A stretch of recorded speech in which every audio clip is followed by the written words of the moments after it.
So I don't remember. Okay, we were going after an antelope again. Okay, I have a note here to not forget to check for iridescent hide. So we won't forget to do that. I don't think I updated the gear grids though. I did not. So we'll get that started while everybody trickles in. So we got guts, spire. Spire's changed. Tarna. Yep. And thistle. Okay, so we're good for the most part there. This is actually just guts. And since Guts has an empty spot in his gear grid, might as well throw a stone nose in there.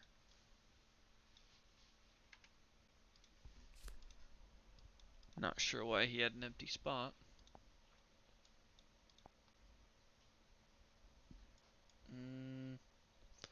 It is organ grinder. Stone nose. Gets him 1 and 1 on arrival. Okay. So, yeah, I think we're good. We were going after that level 1 antelope again.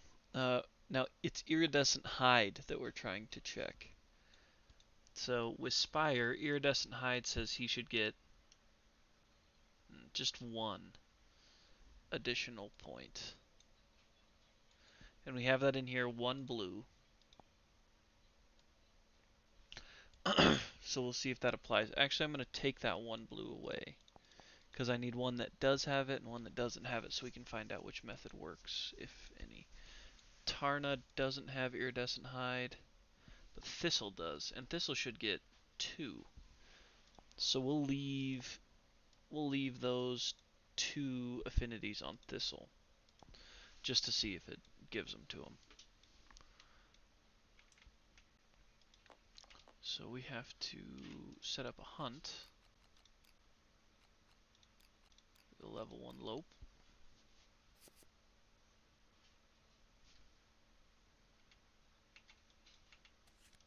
Okay. And I'm pretty sure that's all we had to do. I think we were really doing pretty well. We're gonna put the iron gathering special event back on there because I love that one. Mineral gathering, yeah. Hey Titan, I'm doing good, man. How are you doing? Just getting this all ready to go. We're gonna put it right there. Doing well.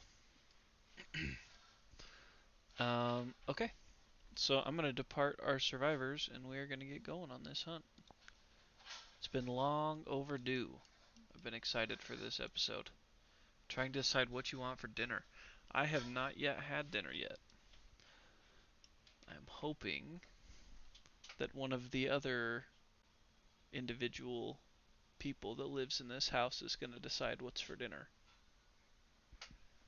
Guess we'll see. So Guts is going to be our first event revealer here.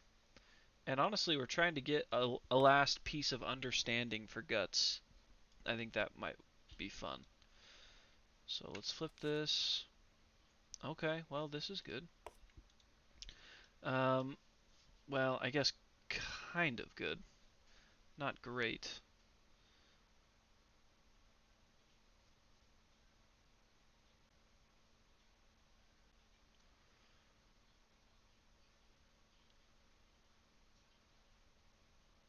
Sorry, I gotta send a couple text messages here.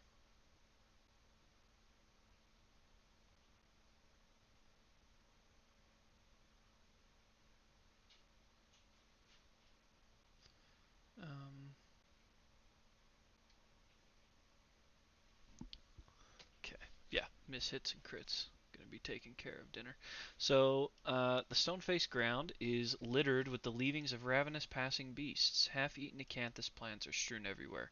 If any survivor has 3+ understanding, the survivors may skip the next hunt space. That would skip mineral gathering, but might be a solid choice. We can do mineral gathering any old time. So I think we're going to take advantage of the opportunity to skip a space when it presents itself. Uh, we'll go to Spire next.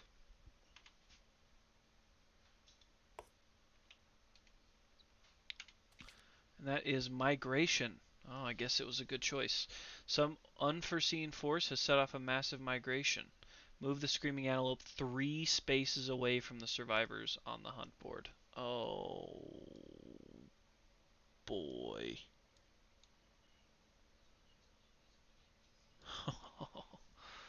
Oh, boy. Well, we're about to find out. 1, 2, 3. Overwhelming Darkness is going to be bad. Okay.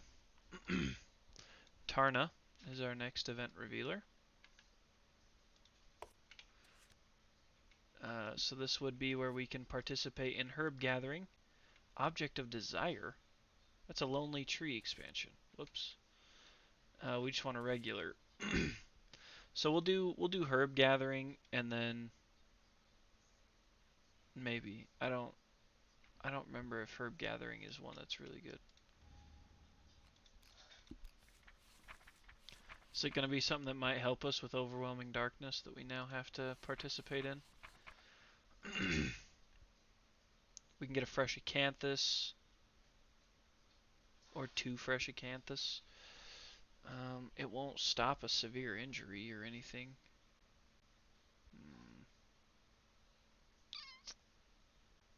It's kind of a tough choice. No, I don't think we're going to do Herb Gathering. I don't think we're going to bother with it.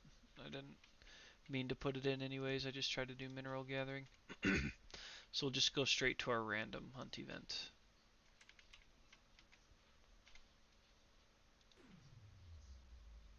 Which is 85.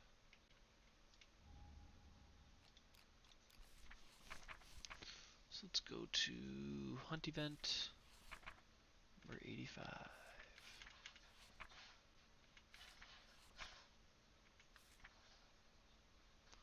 85 is Test of Courage. Interesting.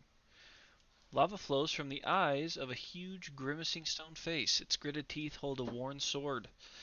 If there are any survivors with 6+ courage, choose one to brave the lava. They can gain the Adventure Sword rare gear.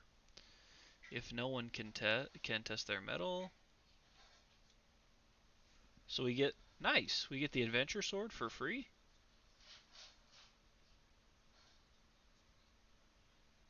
Okay. Cool.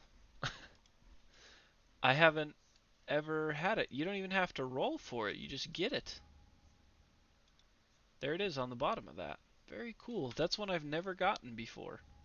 I mean, I probably have rolled 85, but I haven't been in a position to... Oh, your courage is added to this weapon strength. Wow. So, unfortunately, Tarna is 1 short there. So we'll give it to Guts, and it'll probably destroy this Stone Nose, because I think it has to have a place in his inventory. So it'll have to go there. Wow, that's pretty cool.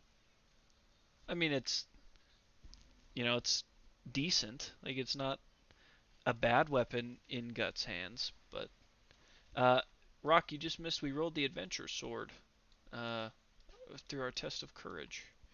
So I'm going to add that to our inventory, to our gear. Rare gear, Adventure Sword. I've never gotten that before. Very nice. Okay, that was a successful event. Just warming us up for the fact that we have to deal with Overwhelming Darkness. That's the whole reason we didn't fight a level 2. It's because we didn't want to deal with Overwhelming Darkness, but Migration made him run back there anyways.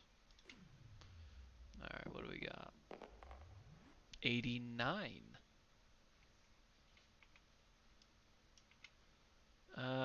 89 is Cleaner Birds. Tiny, ragged birds with needle-thin beaks fly overhead. Each survivor rolls a d10. So we're rolling to determine a straggler. That's kind of fun. So whoever the straggler is going to get a permanent luck but lose a permanent speed. Interesting. 2, 3, 4. So we'll just roll these the same way we normally do. Uh, Top to bottom, however they fall physically. So let's just wait a minute. Alright, so the topmost is... Okay, so whoever's last is our straggler, which is Thistle. So Thistle loses a permanent speed, but gains a permanent luck. Okay.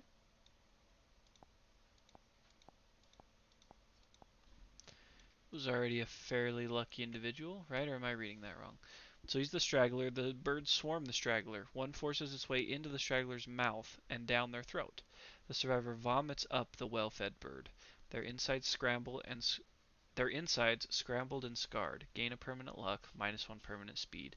If any survivor has a whip, which none of us have whips, but a permanent luck. You kidding me? No problem. Hopefully that luck comes in handy here, because we have reached overwhelming darkness.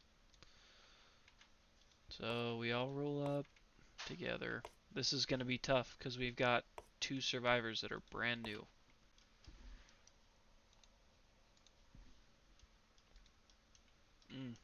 I don't love that. We did not do herb gathering. I opted out of it, because I didn't actually put it in. It just randomly put it in, but I just wasn't willing to take that loss or that risk right now. Overwhelming darkness. Okay, so we'll just start at the top. Guts is going to be walking the path of the brave, obviously, um, because it is the best one. Okay, well I should have done it then. It just seemed like there were some negatives, like having to roll again on the hunt board and stuff. Alright. So, Path of the Brave with Guts. Let's see what he's got. Where's that? Where's that off-color die at? I thought I dropped it right over here. I did. I bet it disappeared. Oh, it went down to the floor. Missed the table with it. Alright, yeah, I tried to do mineral gathering, but we skipped the space. Alright, let's see. Path of the Brave. 6. 1 gets us +1 population, which would have been kind of interesting. So a 6.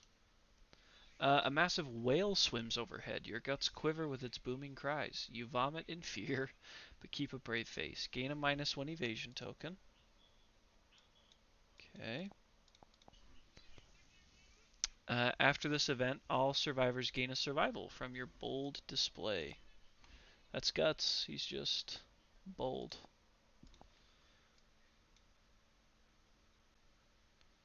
Alright. We'll go down to Spire, who does not have the courage for brave or the insanity for insane. So they will have to roll on the Path of the Doomed. Spire, Path of the Doomed. 6. That doesn't seem terrible. You choke on the atmosphere. Speaking of dice, my holiday death dice finally came in. Probably my favorite set of KDM makes. Hey, that's awesome. The holiday death dice. Yeah, I do like those quite a bit. I think my personal favorites are the ice dice that they do, the winter dice. I love those. But my cousin that I play this with just bought the blackout dice, and they're super cool.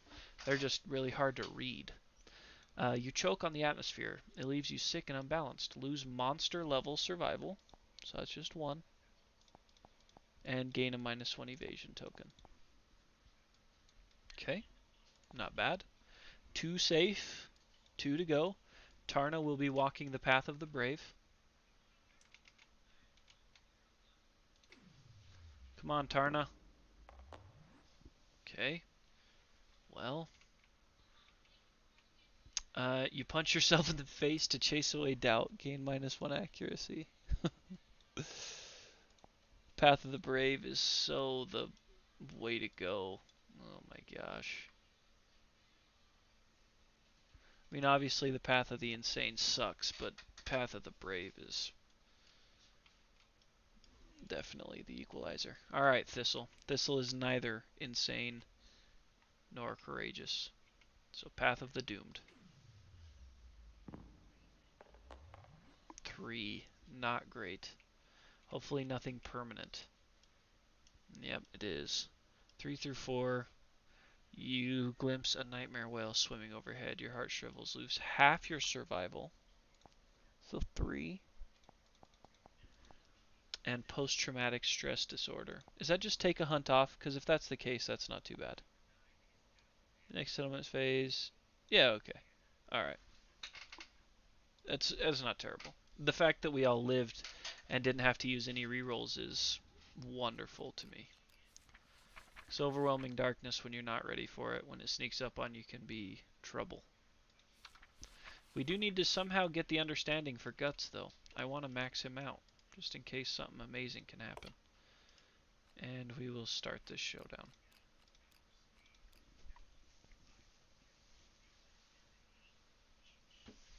Oh my gosh, we got another iron ore. That's huge. Put that by whoever has the pickaxe. We could walk away from that with 2 iron. We could get 3 iron from this. We're going to get a full set of blacksmith gear. Lantern armor. We're going to get it, and we're going to get it sooner rather than later. I'll bet as soon as we can build the lantern armor, we will. I'll bet. As soon as we get that blacksmith unlocked. So let's apply our arrival bonuses and see if it did the armor for us. So Guts has iridescent hide, so he should have 1 armor, 2 armor for the whole set. So it's giving him 4. So let's see why it's giving him 4.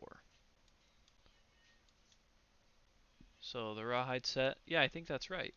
So it's 1 armor everywhere for the rawhide set, an additional armor for, so 2 total armor there, and then a red affinity and a blue affinity give him 4 total because of iridescent hide. So I think it does take into account your gear grid on iridescent hide, because Spire should just have 1, 2, 3, 4 is what Spire should have. Right? Yeah. And Spire has 4, 2, 4, 2, 2. Did I not update their gear grid enough? No, I did. Definitely did. Dragon vestments. So it should be 1, 2. Yeah, everything should have 5 actually on Spire. Oh, no, no, no, because we don't have the full set. Okay, okay, okay. Sorry. We only have 2 pieces of the Screaming. That's why. So yeah, that is correct. So it's, yep. Nice. So it does take into account iridescent hide. Final checkup would be on green.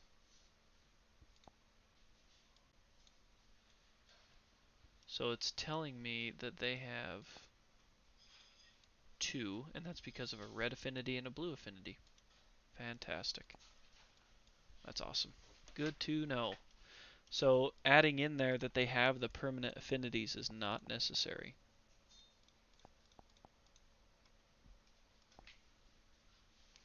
So Guts is finishing up Spear proficiency. Spire is going in with the axe. Okay, good. Yeah, we're gonna whoop on this guy. We're gonna get all this acanthus. Thank you for all of it. And then we're gonna rob him blind, basically. So we're gonna move this stuff around since it can spawn wherever we want it to in this area. So we need to put probably this iron up here, and then whoever has the pickaxe, which is Thistle, up by it. And then the rest of us will just line here up the middle. Guts is going to be attacking. Guts has to get his hit in. So we're going to move Guts here to ensure he gets his wound. Let's go through everybody, make sure we're not missing anything. So we got lots of good stuff on Guts. Good luck trying to remember all of it, but we'll try our best. And then Spire has Champion's Right, which will be good. Pristine. So whenever we do any sort of severe injuries, we got to remember to look at the person. Tough, Unbreakable, Honorable. Good. We need to stay out of the blind spot with Tarna. Which means let's move these two. Let's swap these two around, because Antelope's gonna probably come towards us. Maybe. I don't know. And then Thistle, Unconscious Fighter, Pristine, Iridescent Hide, Oracle's Eye. Okay, so does that mean we can look through the deck? Look through the AI deck, then shuffle it? Okay. So let's inspect this. What are we dealing with? Chowdown is not bad, especially if that would have ended up on top, which would have been nice. He would have eaten all of his re-heals. Stomp and Snort's not a big deal. His two advanced cards, Ram. Ram can be tough, but we'll just dodge that because it's a 1 speed. Stomp is also a 1 speed. Crush and Devour. That one sucks. We gotta watch out for Crush and Devour. That is a tough one. So we'll give these a little shuffle and let Antelope get things started. So he's going to start off with Back Kick, which is in blind spot, in range, or closest threat in range, which is going to be nobody. 1, 2, 3, 4, 5, 6. So that is nobody, so he will graze, which I think he just means he moves and eats, right?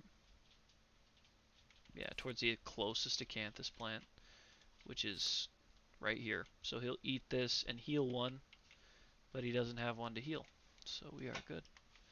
Let's have Thistle start this off by searching that ore vein with 2d10. Please get both. Get both pieces of iron, Thistle. 7? I don't even know. I think that is enough to get 1. Yeah. It's a bummer roll. So we do get an iron from that.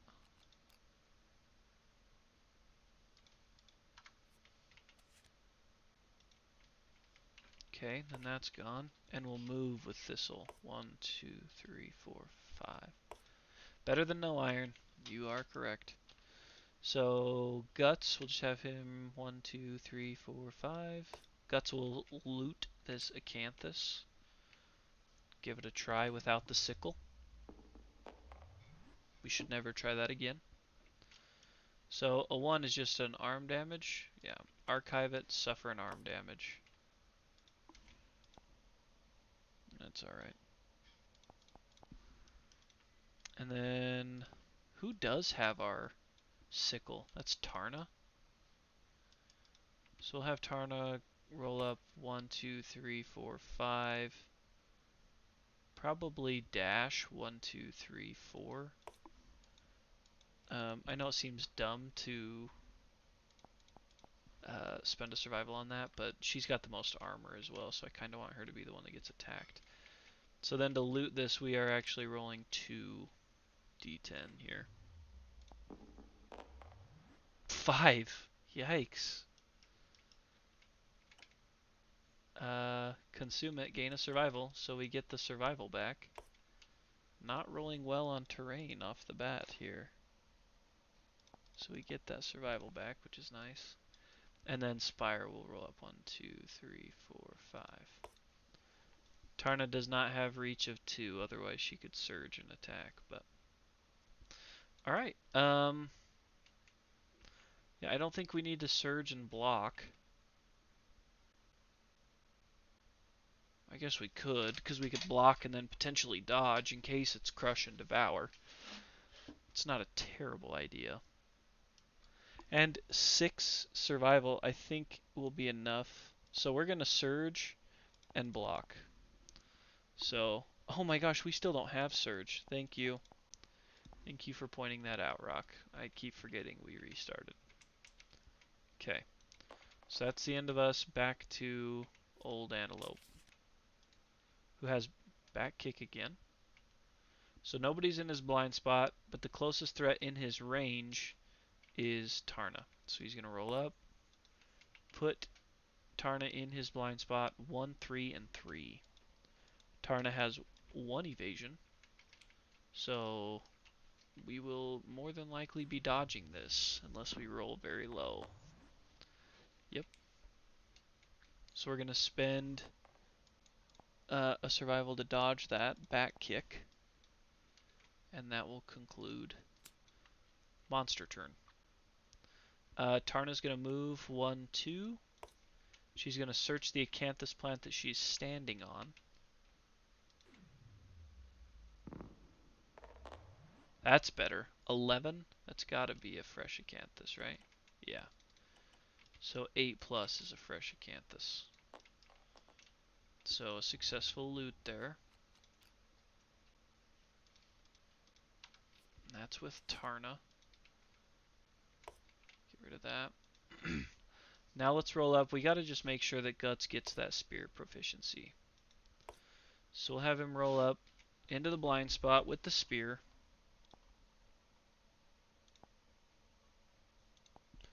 Which is looking real good. 3 dice. 4 plus from the blind spot.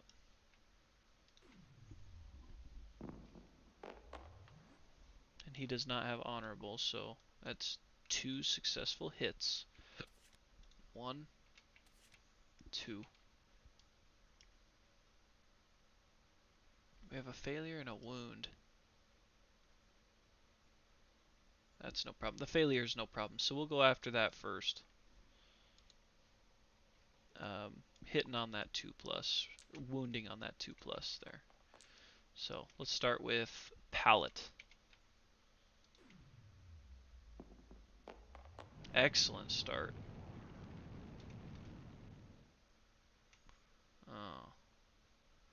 Oh. Monster gains -1 speed token. Archive this card. Heck yeah. I wouldn't have mind critting the other one though. It would have given us a free resource. So that is a wound. And that is the weapon proficiency point. So we will have spear mastery in the settlement, which will be awesome. And then now we're moving on to this guy here, which if we can crit back to back, I wouldn't complain. That'd be pretty nice. 5 is good for a wound. I don't think there's anything special about this. Oh, each showdown the first time you suffer frenzy, which we haven't yet, so it's okay. So blood and spit will erupt from the screaming antelope's wounded undermaw. If the wound result is even, suffer brain damage. If it's odd, gain an insanity, which it was 5, so it is an odd result. 2 wounds there. 1 proficiency point earned. Tarna does definitely need to get her weapon proficiency point, as does... Well, I guess Thistle and Spire really don't matter. Spire's attacking with the Greater Gax, though, so we'll go 1, 2, 3, 4, and 5. Yeah, why not? We'll get into them. 1, 2, 3, 4, 5. Yeah, we'll go here. Does this... He doesn't have any weapon with reach. Yeah, we'll try the blind spot with the Greater Gax with Spire. So 2, 5. Okay. Couple of high rolls here. 1. Nice. 1 successful hit with a failure, but we will be wounding on 2 plus because I think he has 8 toughness and we have 6 strength. So, yep, 2 plus for this wound. And it is deadly. Oh, but I don't think we have that much luck.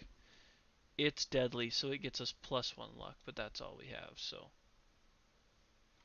It is a successful wound, so we don't suffer that failure, but we also don't get anything else. And then Thistle. So maybe we'll have Thistle come over here and try to loot this Acanthus. Or, no, let's shoot that Clawhead arrow. Let's try to get that evasion on there. So, one die, looking for a 6+ here. Miss. So we missed with the arrow. Bummer. And that's the end of our turn. I know it's probably not smart to group up on the Antelope for this with the way he runs around, but just kind of the way the cards fell here. Okay, so that's the end of the Survivor's turn. Back to Antelope, who gets Stomp. Closest knockdown survivor in range, nobody. Furthest threat in field of view in range, so that's Thistle. So here's where that issue of collision comes in. So no, because Guts is going to do Fist and Tooth after he finishes up Spear proficiency. So Antelope's going to turn and go to Thistle. So Guts is going to suffer knockback 5. 1, 2, 3, 4, 5. Knock down. And a damage because of to his legs. And then this is always a really weird thing for me. So the Antelope's going to be standing right here. So does this one shoot out this way? Because normally they would like collide with Thistle, but it must go out this way. 1, 2, 3, 4, 5. Knockdown and a damage for Spire. To the legs as well.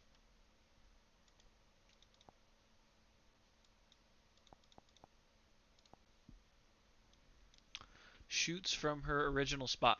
Yeah, so this is her original spot. And I know she would normally shoot this way, but she's going to run into Thistle. And Thistle would stop her movement. And then, but she would end underneath him, so I think she shoots out this way 5. 1, 2, 3, 4, 5.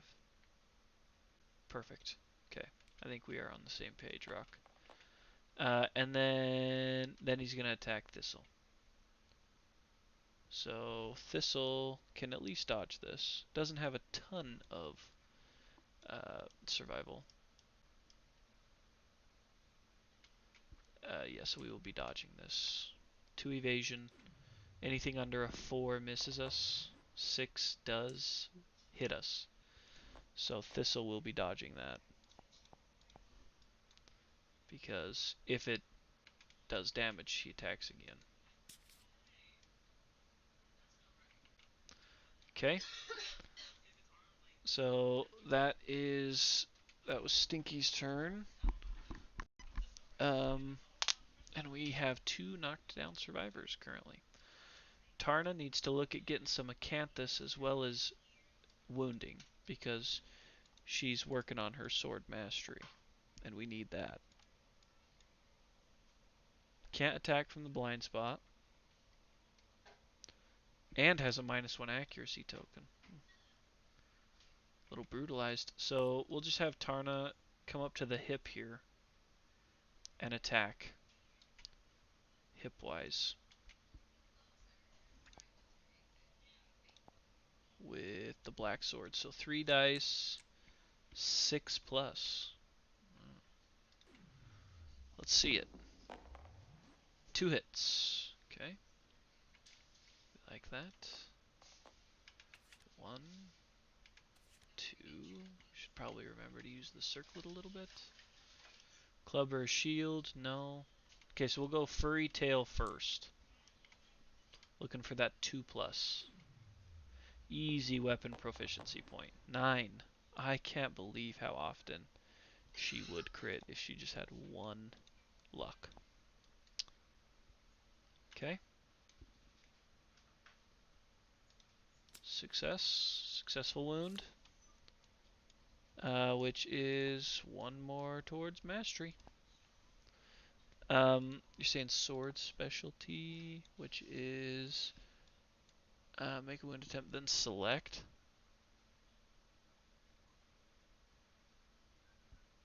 Yeah, we'll have it resolve this one then, actually, because I mean we don't really care about him being knocked down, so we'll take 1 more chance to get the the crit here for that resource. Because I'd rather have a resource than him knocked down. Okay, that's alright. It's worth a chance. Worth a shot. So, another wound. I'm going to have her encourage Spire. So let's spend a survival to encourage Spire. Spire is going to then, in turn, encourage Guts, because Guts can't encourage anybody because he's got a Shattered Jaw. But then Spire is going to go search this bug patch because she's not insane. So we'll loot that bug patch up and hopefully get at least a random basic resource. I think 8 is a vermin resource. Yep, random vermin and archive.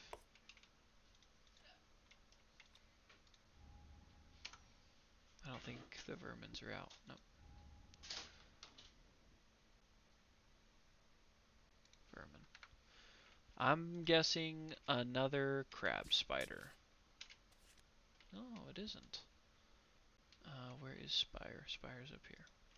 So they got Lonely Ant. Consume archive to swap your insanity and survival traits. Otherwise it counts only as a vermin, not even as a hide. Dang it. Okay, so that's Tarna's turn is done, and so is Spire's. Guts and Thistle still have to go. Thistle has some luck. Did Thistle get the permanent luck? -1 speed, permanent luck? Oh, that's actually really brutal with the bow.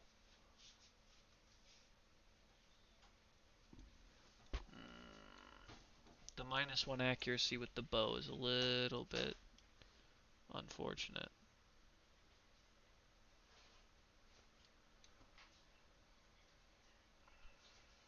Wow, we could still do the bone dagger, I guess. Try to hack at him a little bit and get some resource. Well, or Thistle could just. Well, he can't single shot because when you aim, when you attack before rolling to hit, you may reduce the speed of this weapon by 1, not to 1. So you still got to take away a speed.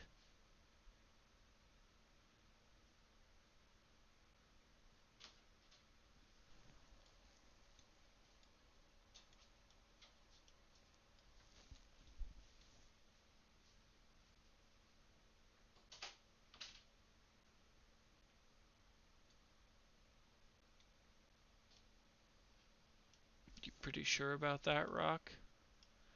Pretty sure that's the way it works? Because that's like getting a permanent bow accuracy bonus. Get the +2 accuracy.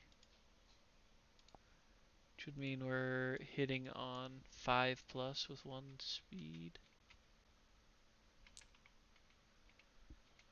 Alright. Let's see it. 5+. Alrighty. Successful hit. There is a reflex. Oh, but we're not attacking with a melee weapon, so we're good. Catgut Bow also has 7 strength, so we will be wounding on 1+.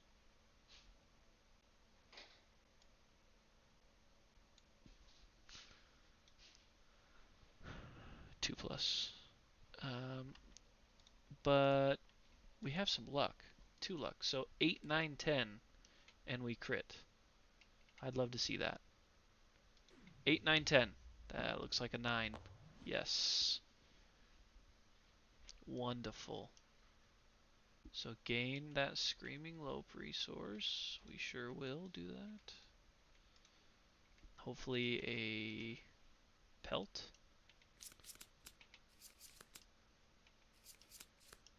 Come on now. Shank bone. That's alright. Okay. And reflex doesn't apply because it was not a 1 or a 2 or a melee weapon. So successful attack by Thistle. Guts could roll up there pretty easy. I mean, we could even go 1, 2, 3. Oh, no, we can't. We go 1, 2, 3, 4, 5, and attack him from corner. Read persistent injury? I didn't. Oh my gosh, I forgot I critted it. Wow. Yeah, I totally forgot that I critted it. This is the D10 insanity, so that's actually the really bad crit. I totally forgot that I hit the crit. Alright, guts. Um, kind of enough fooling around already with this guy. 3 dice. Do we want 3 guaranteed? No, because we haven't looked at the deck. We'll just attack him straight up with this. So 3, 5 plus. 1, 2.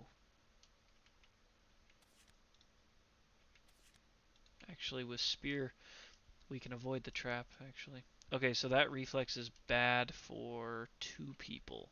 Really bad, actually. Might need to do some devastating here. Fated blow. Nah, that reflex is just gonna suck no matter how you slice it. Oh, they can dash out? Okay, cool. Does that have to be right now, or can I do it after? I'll settle this card first. Restless Tiny Hands.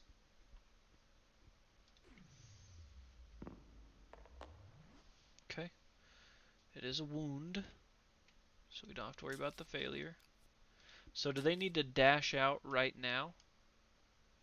I mean, I guess it doesn't matter. Tarna's gonna go 1, 2, 3, 4 and spend a survival.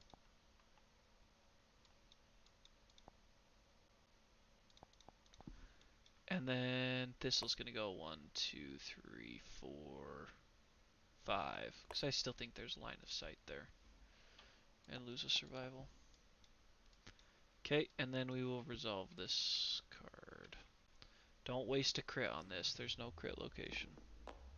Good. Another success. His reflex doesn't do anything. Shuffle these up. Take the top. We were able to make it through without triggering Crush and Devour, which is a big win in my eyes. I mean, assuming he doesn't. Oh, Tarna still has to. No, Tarna's definitely gone, right? Oh, that's Thistle. Yeah, and Thistle shot. So, all right, back to the Lope's turn. He gets back kick. So this is in blind spot, which is nobody, or closest threat in range. So that's either Guts or Tarna. Let's choose. Guts has plenty of armor and survival, so we're going to go after Guts. Get him off that Acanthus plant. So he's going to back kick at Guts. Anything under a 4 is a miss here. A hit. Guts is going to dodge it. Let's see if he gets to keep that survival. He does not. He can't encourage or surge. Perfect. No biggie. And back to our survivors. So let's let Tarna, 1, 2, 3, search this Acanthus, since she's got the bone sickle. The best chance of getting this Acanthus for us. 10. Perfect. Another Acanthus resource.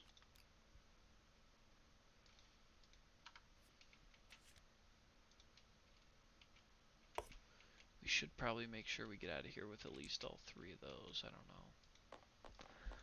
know. Who's got the most luck for us? That's Thistle. Thistle's got the best chance of critting. So before we do Circlet, I would like to shoot an arrow and then check it with so shoot and then check with Circlet. So we're going to shoot with the bow with that +2 accuracy. It's going to put us at 5. We need a 5 plus 4. 1 short. So no luck there. Let's have Spire. Spire's going to stay kind of backing out of the fight. And then she is going to take the chance to look to Cat Eye Circlet, look at these top 3 hit locations. See if there's anything good for Guts. Club or Shield, so we could get some luck. But problem is none of those lucks give us resources. So they don't really matter that much for us. So we're going to put the one, we need the best luck attacking right here. Because that's a good crit on top. And that is Thistle, who's already shot. That's alright. We'll let, no, somebody's got that. Oh, so it's Spire that has the greater Gax. That's okay. Let's just let Guts attack. We don't need to try to get too strategic here. We'll go with the Celestial Spear, looking for 4s because we're in the blind spot. 1, 2 successful hits. They're both safe. I think we're going to get a natty crit on this first one, which is the one we want. Natural crit right here. Nope. But we're good. So he turns to face me. And we gotta take that AI card off of there. And the second one. This will probably be the one that gets a crit.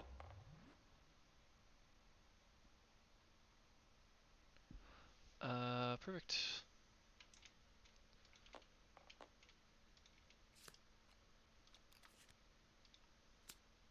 Alright, and that kind of leaves us in a position where we've all gone, which is fine, because Guts can eat up this hit, and then we can search that Acanthus and get on out of here.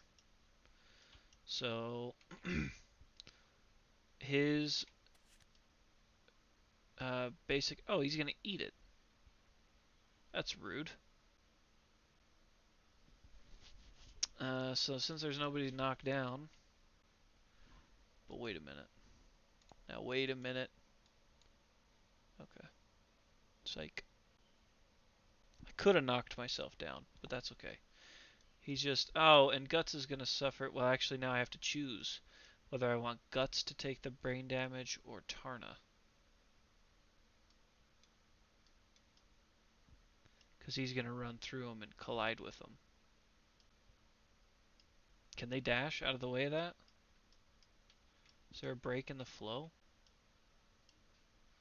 Is there a break in the flow big enough that they can dash out of the way before he moves?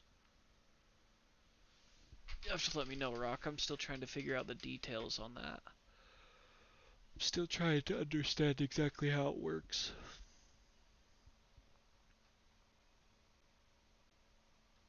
Look at Graze. Okay. So he's gonna eat that and heal, right?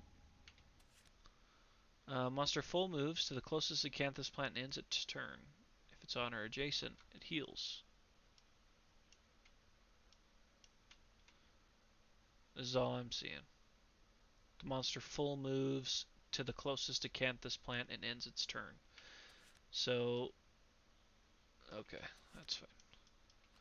So, Guts really doesn't have any insanity, and Tarna has 3. We'll play it safe. We'll just go with Guts. So he'll... Yeah, that's fine. Guts will go 1, 2, 3, 4, 5. Knock down. So he'll have to suffer a damage for that. Oops, not that die. He suffers a damage for that collision, which goes again to his legs. That's kind of crazy. Legs, and then he gains 10 insanity from that. Which sucks. And the antelope eats that. And heals an AI. Boo. Okay. So we know that the top card is safe. Now I kind of want to try to get something with Fist and Tooth with Thistle. Just because that would be awesome. The amount of luck he would have on that. But the luck, that crit isn't very good. So let's have Spire. Let's have Spire look at the deck. Let's circle it. 1, 2, 3. That wound sucks, actually.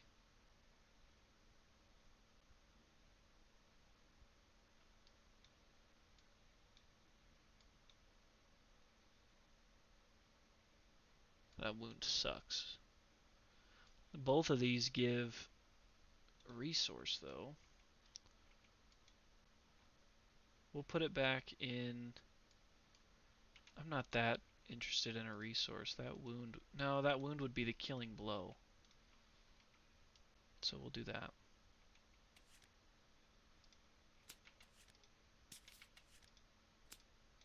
Okay. So that's the end of Spire. Now Thistle's going to go 1, 2, 3, 4, 5, dash 1, 2. To get here in the blind spot for Thistle. Spend a survival for that. And he's going to go at him with Fist and Tooth. Which he's got the -1 permanent speed. So it's actually just one die hitting on 7+. So odds are not great, but it would be a very lucky attack if he lands it. 2. So it was a miss. So let's just not beat around the bush anymore. Let's have Spire spend a survival to encourage Guts. Who's going to come up? 1, 2, 3, 4. Guts is attacking with the spear.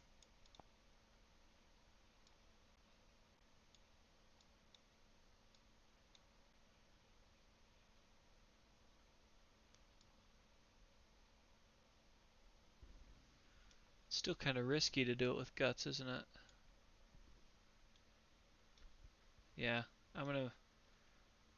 So Guts moved 5. 1, 2, 3, 4, 5.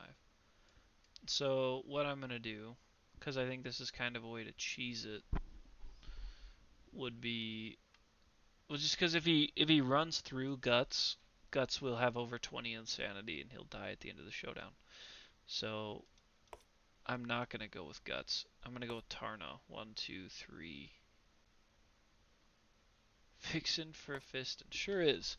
But the old gain 10 insanity things got me a little skeptical. So we're going to try to just end it with the black sword. 3 dice. 6+. Oh my gosh. 2, 3, 3. 3 misses. Oh gosh. Okay. So this is what I'm saying about cheese. So 1, 2, 3, 4, 5, dash 6. I want Guts here. So yeah, he has to spend that survival to dash. Psych, he keeps it because that's a 7. And then we're going to attack with the Celestial Spear.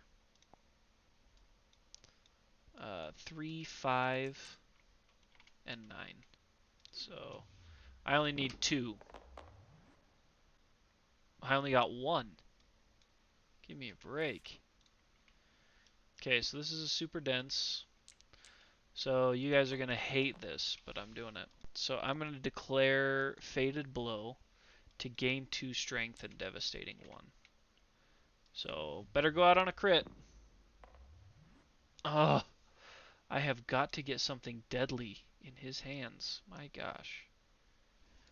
So we do not have a luck, so that is not a crit. But it is a Fated Blow Connect hit, which will remove his last AI. That devastating will inflict that final wound. The antelope is dead. It was a success, even though we started this out on a hunt. Yeah, the hunt got us the adventure sword, but put us past overwhelming darkness. Things got a little interesting there for a second. But we did. We got the adventure sword, we defeated the Lope, and now we move to our aftermath. So let's go ahead and give ourselves another iron. Thank you.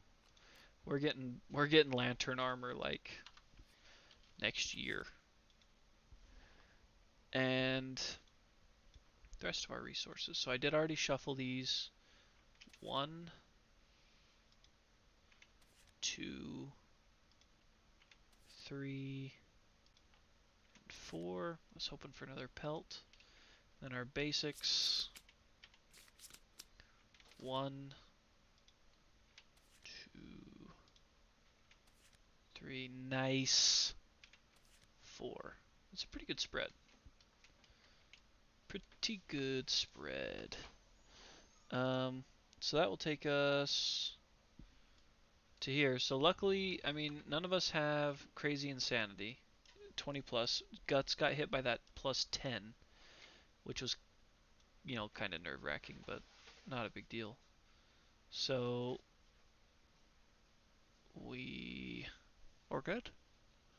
We just go ahead. We don't have pottery, and we didn't kill level 3, so let's just manage departing survivors. Now, the only 2 people that got their weapon proficiency points were Guts and Tarna, which isn't the end of the world. But we will complete the showdown. We only get the 3 endeavors because Thistle has post-traumatic stress from the hunt. So we will return that and advance the year. Head over to our timeline. We just have to do our normal 2, which is Gorm Climate. Shuffle these bad boys up. And that, I think, can be trouble, but we might be okay. Yes, yes sir, Bill. So, Guts, thankfully, because he proficients so fast, we get Spear Mastery. So we now have 2 Weapon Masteries. He gets something else. Doesn't he do something else at the end of us?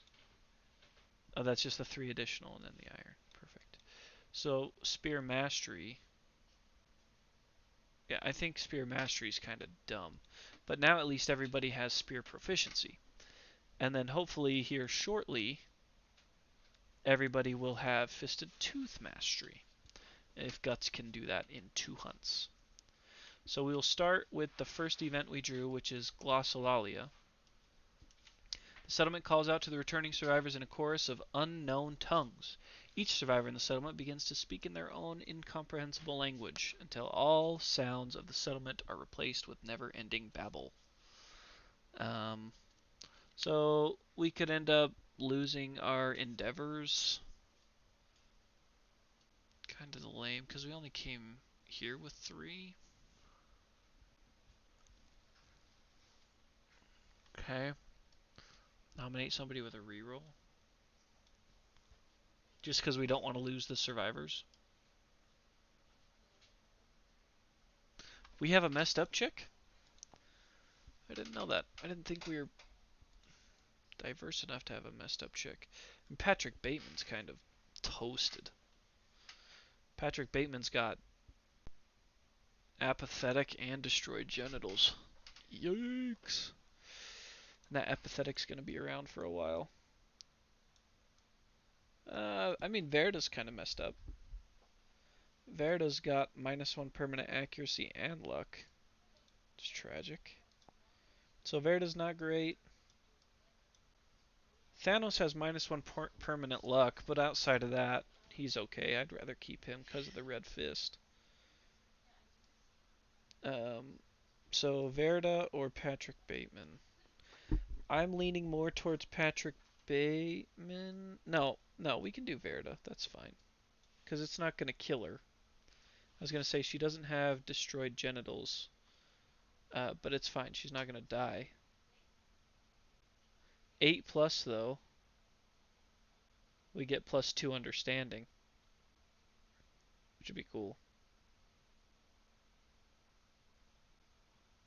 Which would be cool. That'd be pretty cool. To get that +2 understanding. No, Thanos is the one with red fist. Bateman has monster claw style. Alright, we'll just go with Verda. That's fine. Is it 8 understanding or 8 courage that cures apathetic? Understanding. It's definitely Bateman. We're doing Bateman. And he's got his lifetime reroll. Because he's about to roll an 8 plus and get 2 more understanding right here. That one was already showing a Lantern 10, so I don't want to use it. But here it is. We'll let this dice shake up a little bit for a minute while we sit here so that it is good and ready to roll this 8 plus. 8 plus. Come on.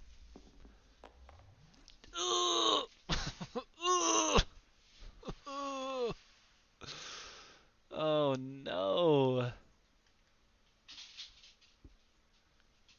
-3 endeavors.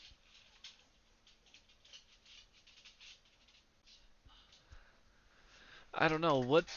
You want to reroll that? I mean, we can. It's fine with me. Yeah, we do need to innovate, actually. That's big. So let's spend that. I wasn't even thinking innovation. Wouldn't be that big of a deal if we would have just come home with 4. Come on. Boom! Worth it. Good call. 9. 9. The nominated survivor's words carry above all others. As they speak, the others begin to learn their language impossibly fast.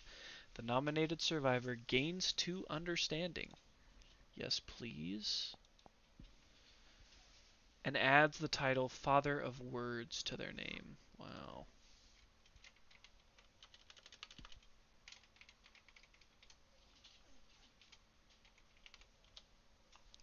Father of Words. Your settlement may endeavor at science and education innovations normally. The settlement phase.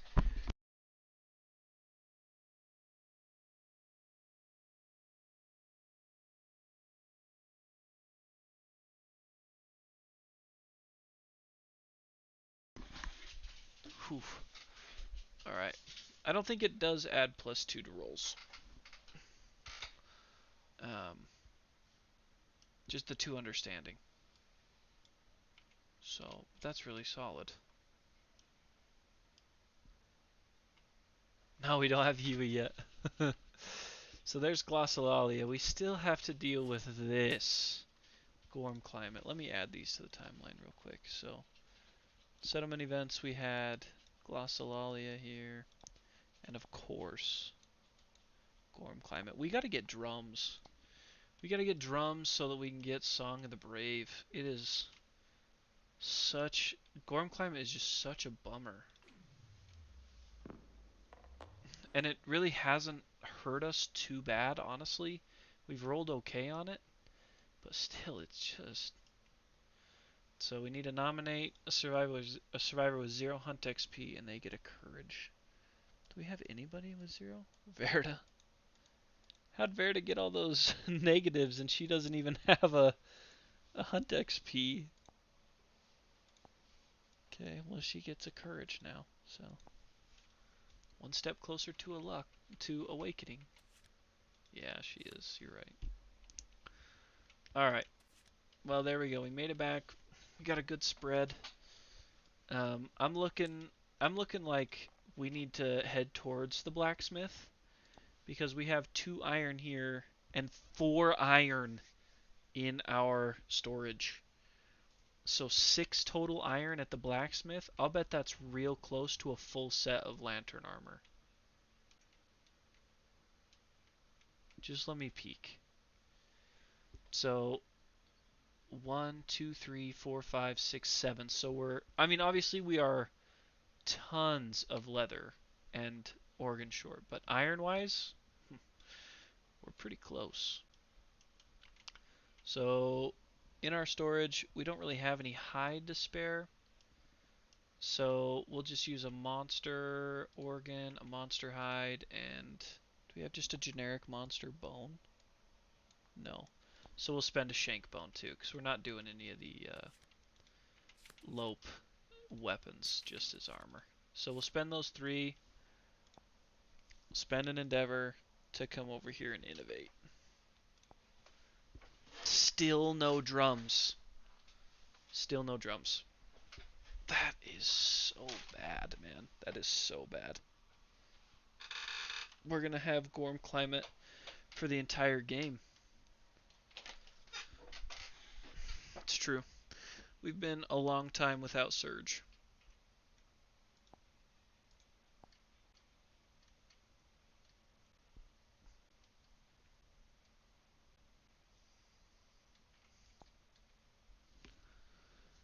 We'll pick up Inner Lantern there. It does have... Yeah, I know you can buy scrap smelting, but isn't it really expensive? 2 scrap, 5 bone, 5 organ. That's pretty pricey. But I agree. Inner Lantern. It's all about special innovating when you can, right? You gotta maximize your innovations. I just can't believe we've drawn 5 or 6 times and not had drums. Wild. Uh, that leaves us with 2 endeavors. And I think this is our second love juice stacked up, right? Yeah, we love that. If we get like 3 love juice stacked up, baby. I think you go for a max luck build and try to farm the lope for bones. Okay, that's fair. Um, we could also, this is going to be crazy. Um, I mean, we could try to farm like a level 2 lion. Does he not have a lot of bones?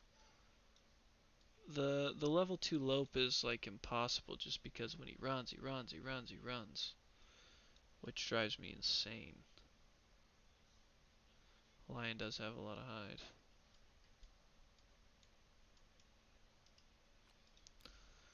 But I don't think the balance is too crazy because 1, 2, 3, 4, 5, 6, 7. 7 bones versus 1, 2, 3, 4, 5 organs. I just know that the lope doesn't have hide. He ain't a hide guy, he's just got the pelts. But he's got 4 pelts, so actually got a decent amount of pelt. So we could probably do the next piece of lope armor. We have the horns and the bracers. So we could do, or no, we have the horns and the coat.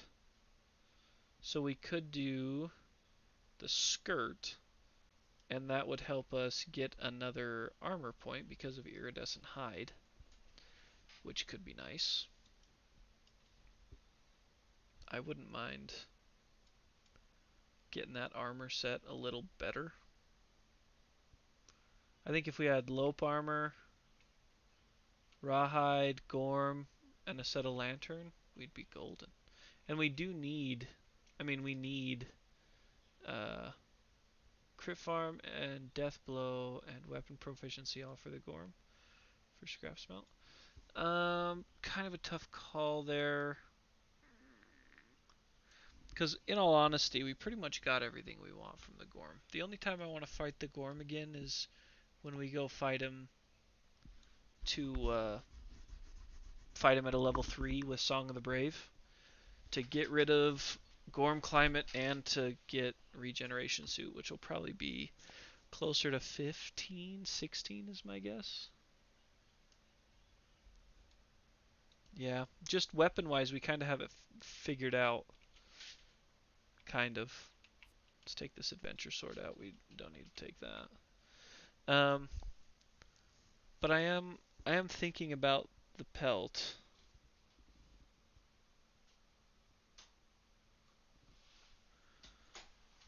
One sec, sorry, I'm getting some messages.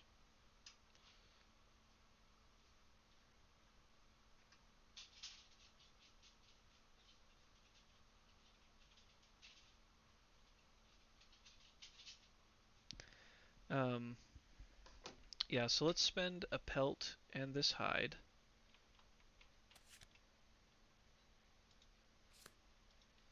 To build the skirt. I probably have the stone circle out. Yep. We'll snag the skirt.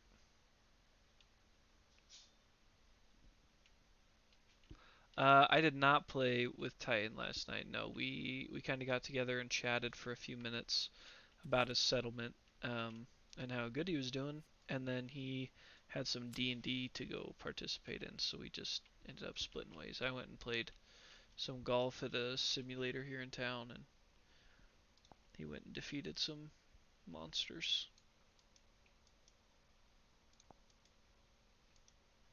So, Screaming Skirt. Bingo. And that's gonna go on Spires. No, not Topgolf. We just have like an indoor simulator for the off season, so that we don't lose too many steps while we're not able to go out in the snow. Nice. That's good. I like that. So because we got rid of the stone nose, we'll have to get rid of that and that. Oh, we don't have that anymore either because we don't have the shield. I have got to get Guts this understanding. I want him to get White Secret just in case he can get Ageless. If he can get Ageless, we could get all weapon masteries.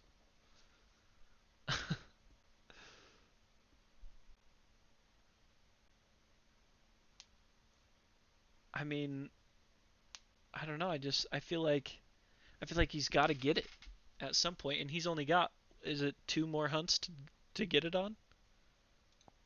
He's old. Yeah, he's got 2 more tries before he retires.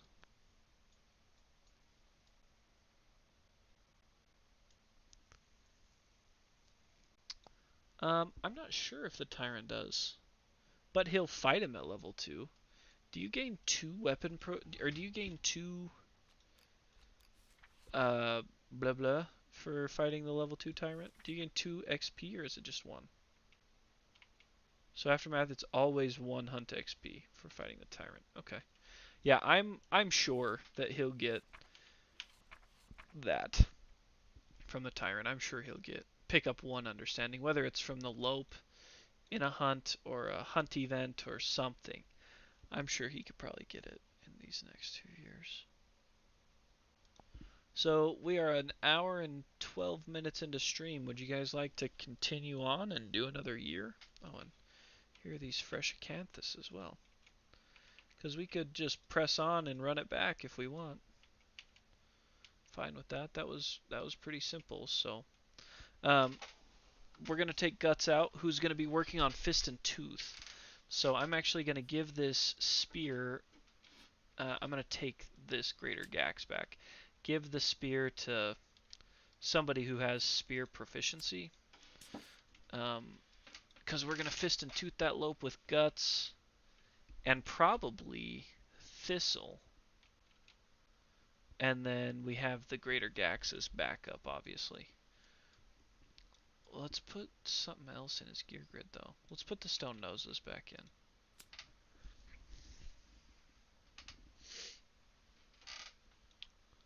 That looks good. And we'll do the fresh account. We'll do herb gathering. We'll do mineral gathering. We'll get them all in. Is there anything else we want to spend resources on? No, I'm just gonna catalog all of these, and then we can kind of see what we're dealing with, like number-wise. Once they're all in here, we can see kind of just how short we are on what we need. So beefsteak and another bladder.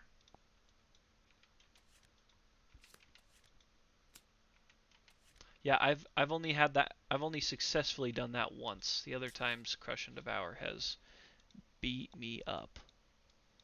And a shank bone. But this late in the game, it would be hard. I mean, we can, especially with Surge, we can definitely do 3 damage to him in 1 turn.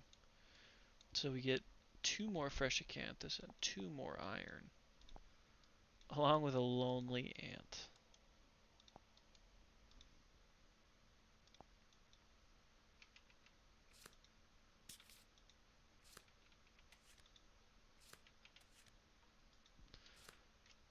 Yeah, picture in the book of Crush and Devour's funny. I know, I've never had this much iron before. Like just sitting here burning a hole in our settlement. So I want to use it bad. I'm not really worried about taking Patrick Bateman out for his Fist and Tooth. I wouldn't hate taking Thanos out for Red Fist. But with that -1 luck, he'd probably need to take a sword, this black sword, and Tarna's working on sword proficiency, so we don't want to do that.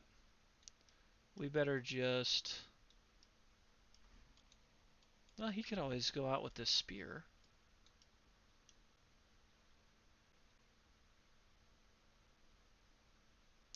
You have to hunt a level 1 though? Yeah, I know. We'll be doing the level 1.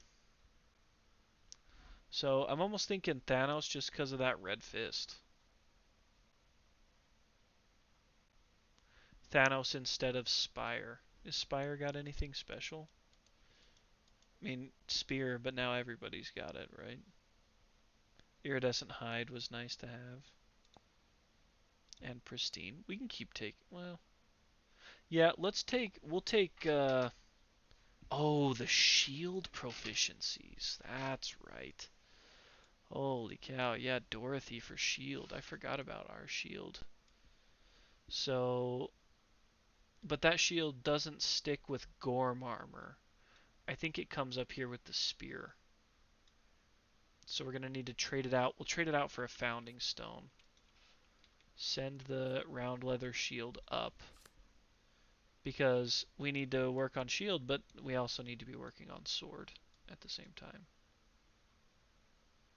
So Dorothy is going to take over the white gear grid, not the Gorman suit. So white gear grid, I think. Or should I just move the sword? Yeah, we'll have her take over the white gear grid. Dorothy. But instead, so she doesn't have the Gax anymore. She got bandages, screaming horns, cat eye circlet, screaming skirt, coat. No longer has a founding stone. We'll leave the dried acanthus with her. We'll give her the shield. Yeah, and then just the celestial spear.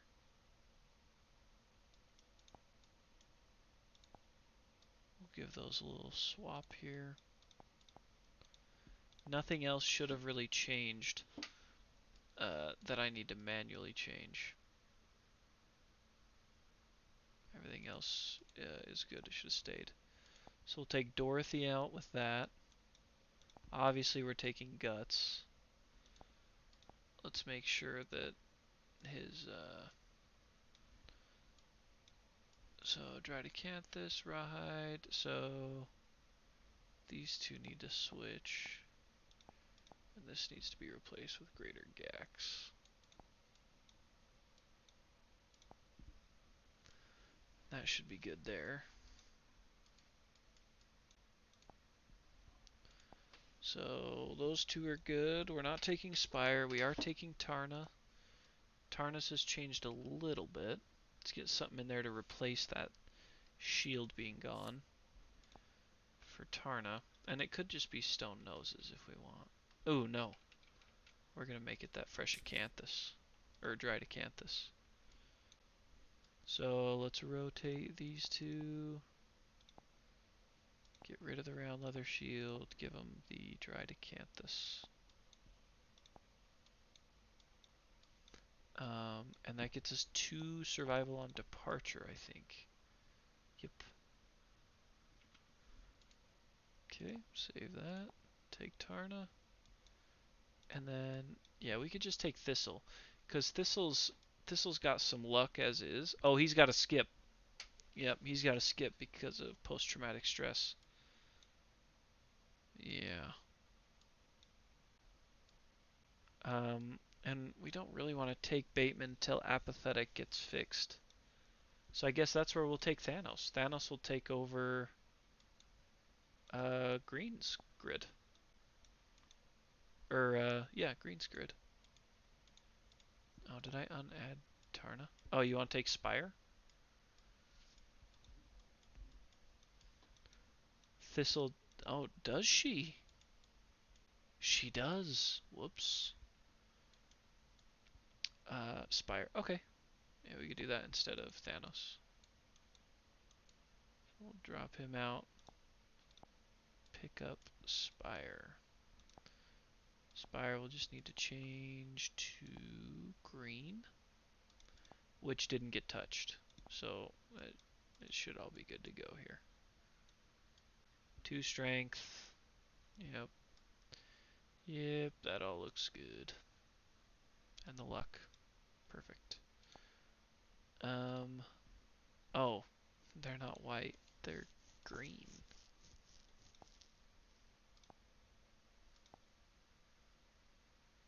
Yeah, it's true.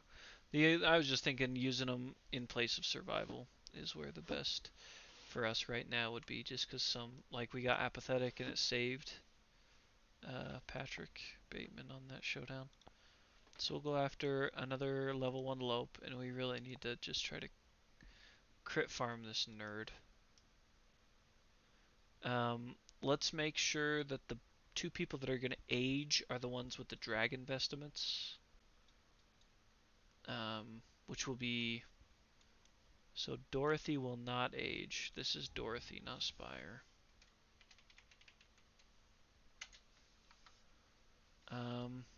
Dorothy.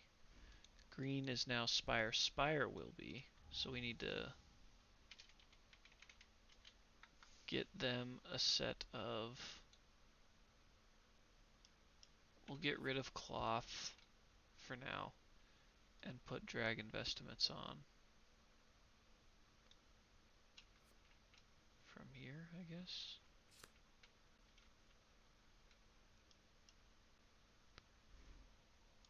Yeah, we'll have to be careful with Guts and Sanity for sure. So we put dragon vestments in here.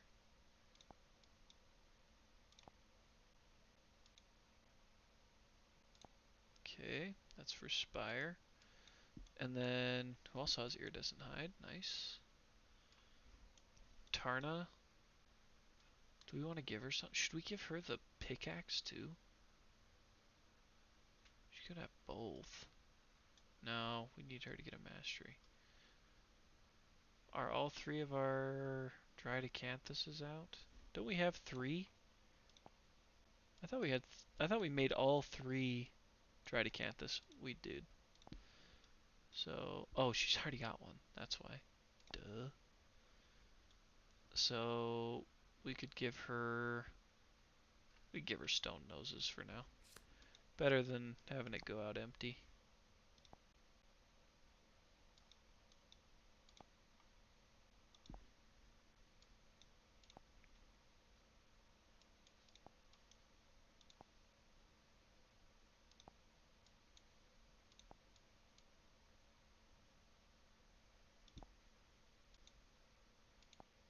Nope, we don't have a first aid kit right now. We don't even have the barber surgeon. So we would need to get the barber surgeon first. We should probably get a scavenger kit. Did we spend all of our endeavors even? No. Maybe we should look into buying the barber surgeon. Get a scavenger kit out of it if we can. I don't remember which perfect resource it is. And it is going to cost us some. We'll have to see what it's going to cost us. So in order to get this, we have to... It's from the organ grinder, I think? Yeah, 3 organ and a hide.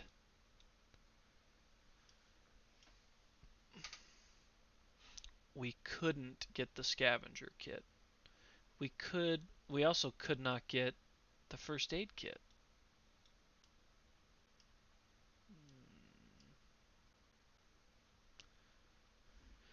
Because I don't think we have a perfect hide, we just have a perfect bone. I did kind of forget that we had. Yeah, it can.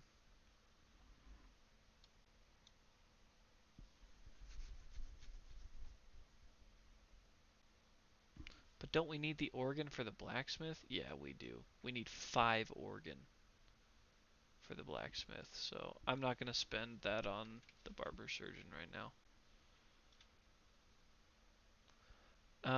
Zanbato, just because it's devastating. Weapon crafter. Oh, perfect bone. Oh, Perfect bone, 3 scrap, and a hide. We could build the Zanbato, but it's frail. With it being frail, that scares me going up against the antelope, because he does have some super dense locations. So, I don't know. We do need to find what to spend these 2 endeavors on, though. Nobody's got broken bones. We don't have dung beetle night. Oh, can't calcify it. We don't really need leather. We need to keep the hide, I think. Uh, harvest ritual. Oh yeah, no, that's nothing. The throne. Oh gosh. Well, we go scrap scavenge. Let's go scrap scavenge twice. Let's see if anybody's close to awakening.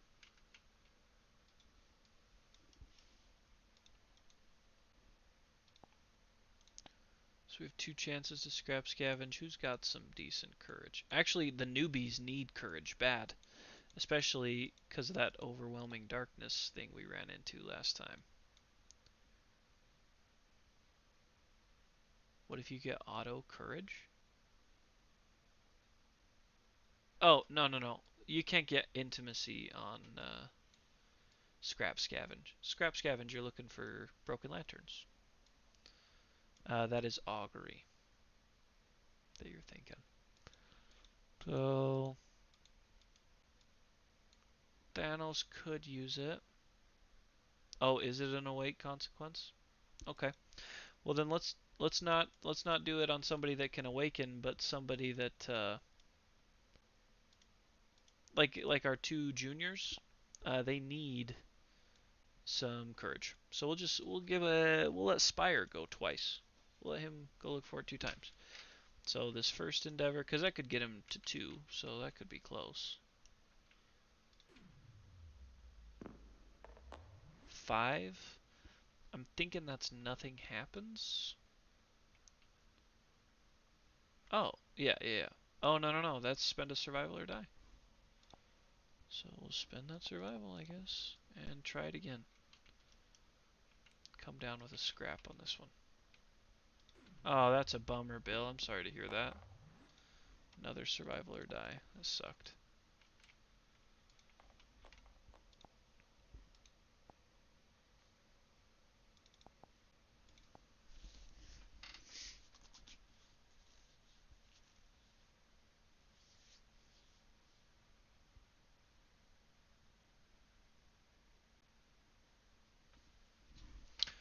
Okay. Well, let's do this. Let's give it a go. I'm excited. We'll go after another lope. Here, we'll extend this party. Set up that level 1 Lopey. And we'll throw these special events out there. This one is... Oh, no. Where'd our special ones go? Okay, there's herb gathering. And then where is mineral gathering? That's alright, Bill. We'll let this one run long. I'll put something in the title about it being a 2-time event. Okay, I don't know where our mineral gathering went. Oh, is it? It's not this one, right? Okay. It must have been put on the board somewhere.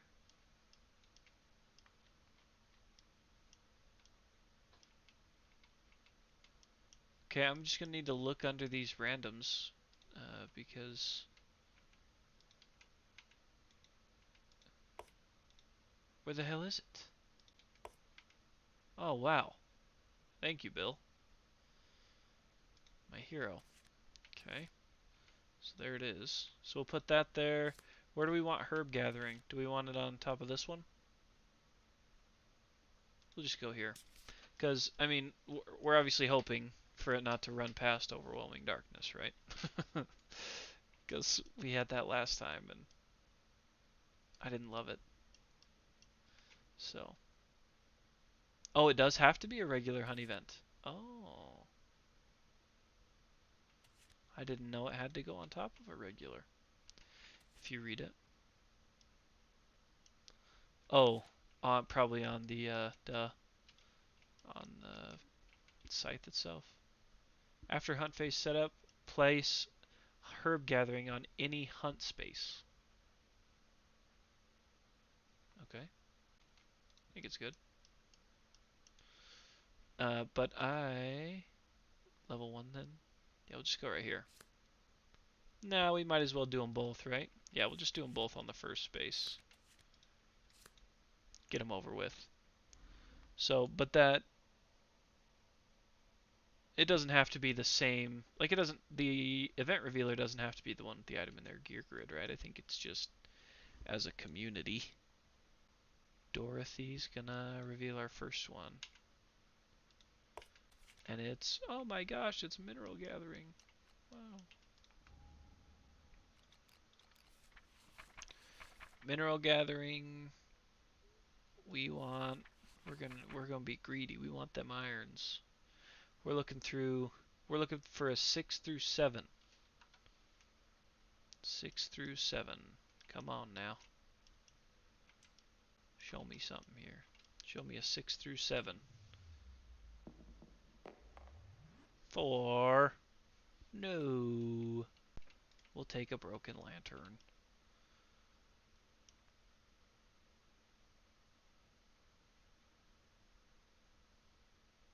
Oh, and 2 damage. Wow. That sucks. Oh, so it's not the person that used the pickaxe necessarily, right?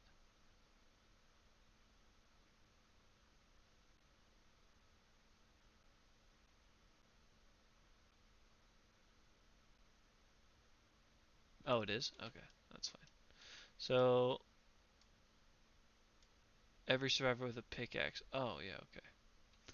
So we do get the broken lantern, which is fine. That thins. Let's just say that it thins the deck for love juices. So, gets that and 2 damage to the head. That's actually the best place for this person for green. Oh, I need to depart him. Oops. Because she has iridescent hide. So they have 6. They have 6 armor on the head. So 2's okay. I wish I had Giga Lion too. Alright, and now Rock's gonna guide us through this one because I didn't think it was good, but I guess it is. All survivors gain a survival. That's good on its own right there. And we get to do herb gathering. But the problem is with this one that it could make us roll twice on the honey vent board, which would be a bummer. So 0 through 11 is we got to roll 2 hunt events. Otherwise, we're possibly tracking down a fresh acanthus. So honestly, we're not going to get over 45. Let's be honest with each other here.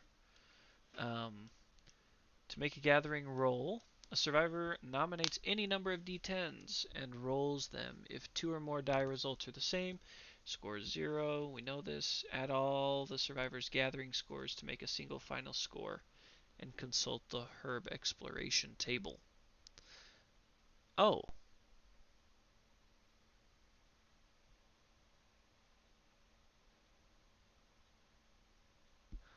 Oh. I thought it was just one person. Everybody does it?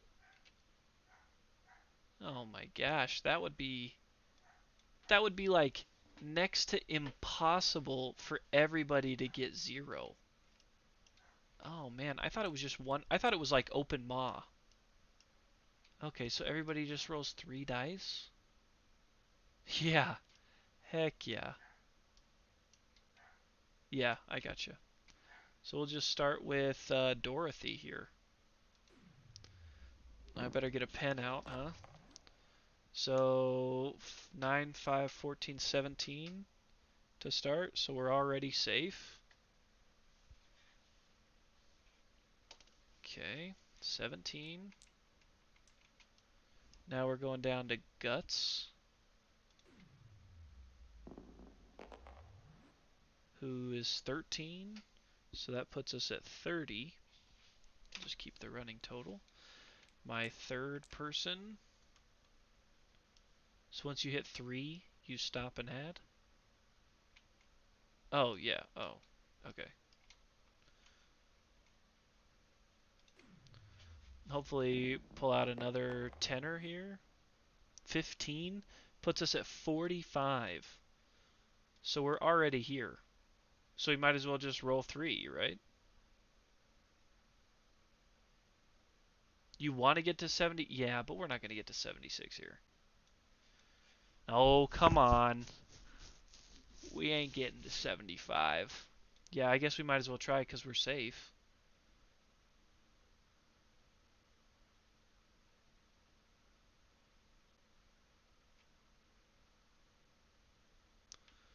Alright. This is my swamp. 5? I feel like 5's enough, right?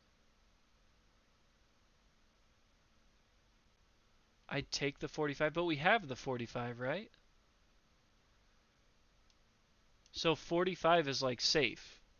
Like even if I roll doubles here, I have 45 no matter what. Okay.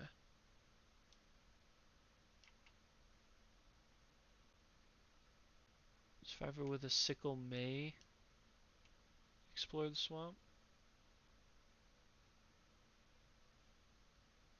Oh. Well, guess what, Rock? Ba-na! I'll get doubles, don't worry. Yes, okay, thank goodness. I got 2 6s.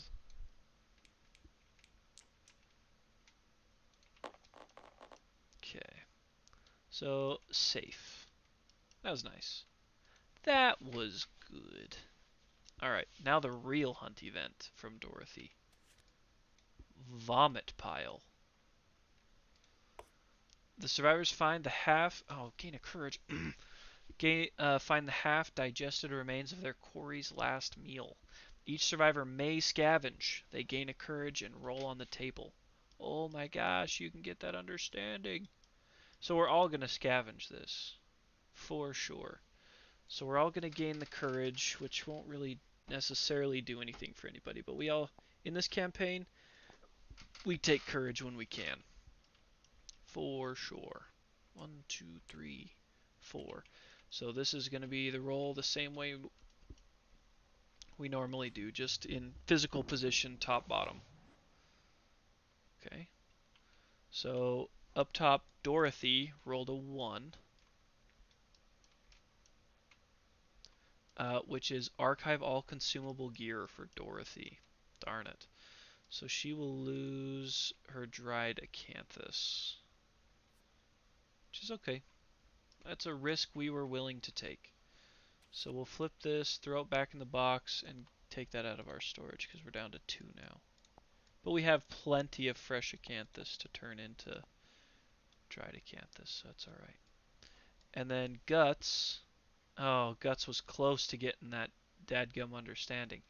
So Guts gets a 3. Is that also archive all consumable gear? Yep. So he's going to lose his dried acanthus. Did I forget to take those? I did.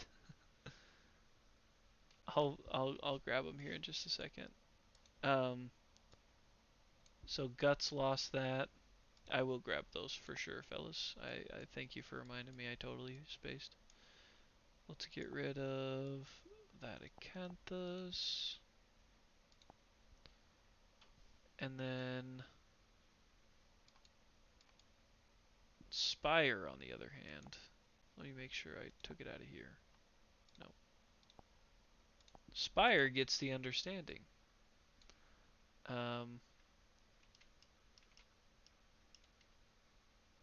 Spire is 9 through 10. Gain an understanding and a random piece. He's going crazy on the understanding. And a random screaming antelope resource, not even a basic resource. Yes, please. Bingo. Large flat tooth bone. Hey, we need some bones. Let's not lie to each other here. So I also, oh, where'd I put that? Oh, that piece of broken lantern went up there. Okay. When you gain this, a survivor of your choice gains an insanity. Well, it isn't gonna be guts. We could safely give it to Spire. He who pulled the tooth. And then the last one is a 6, which hopefully is something decent, if just nothing. Okay, gain a survival. Tarna's already maxed on survival, so. So that concludes that event. So now let's do the little go back clock here. So the one with the sickle, which is Tarna. Tarna gets 2 fresh acanthus. Wait, no? No, it doesn't go to somebody. This definitely goes to the party, right? Because the whole party rolled. It didn't have anything to do with the sickle, right? Yeah, it goes to the party. Okay. So 2 fresh acanthus. If we have cooking, we get a random vermin, but we don't have cooking. So we'll just stick with the 2 fresh acanthus, which is actually already halfway through all that we can acquire. So I'm just going to put them up here for now. If it becomes a real issue, we can address it. Everyone does get 3?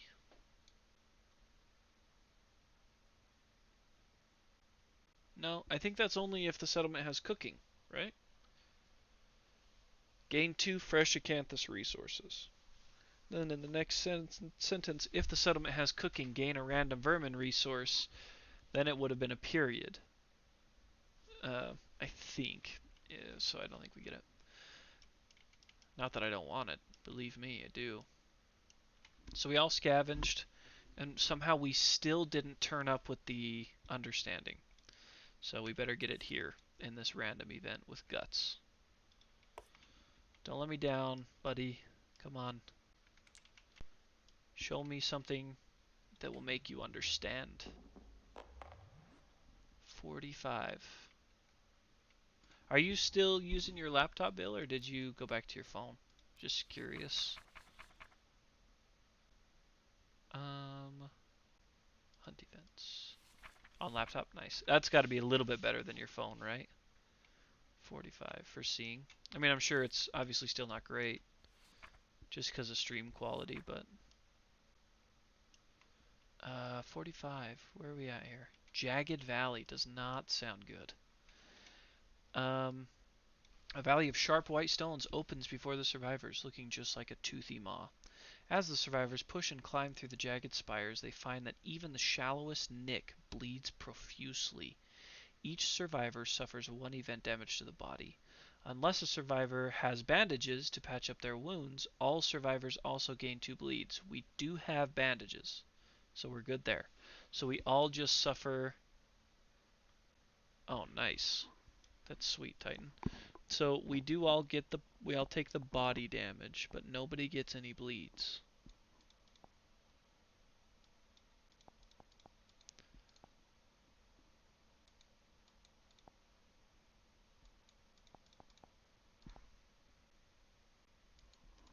And then Tarna is the last one here.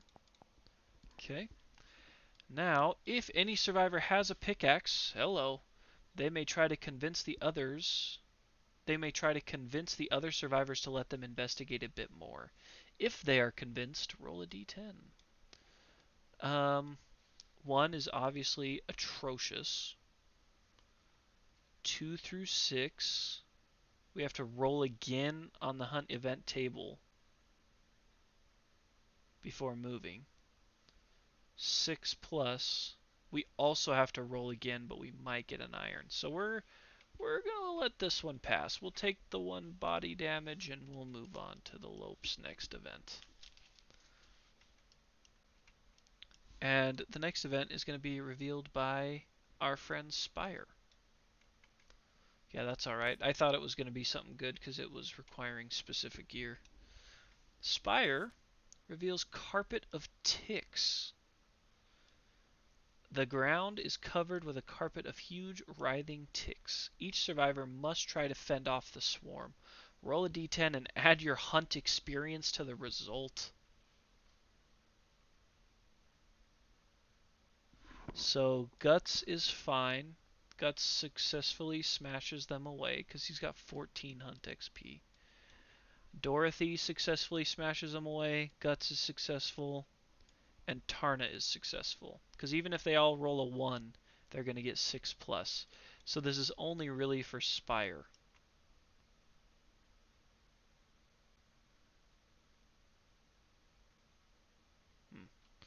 So we'll just roll for Spire here. Because everybody else passes the test. Come on, Spire. 4. Puts him at 5. Okay.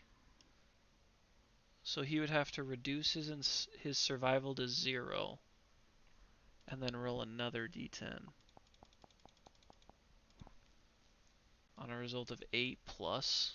Oh, so this is trying to get you to pull that crit out right here.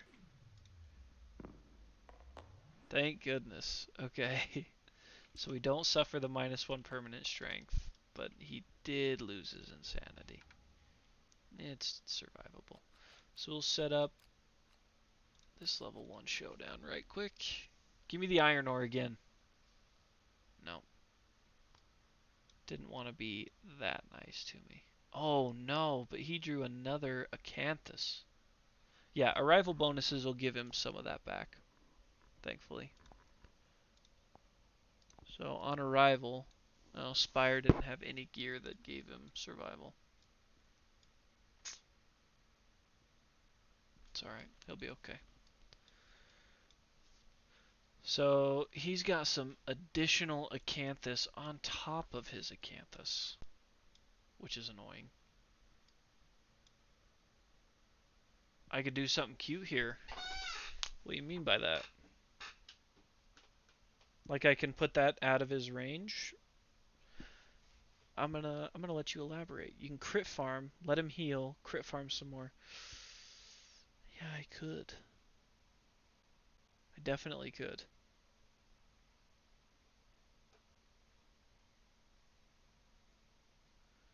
Crit farming is so tough though.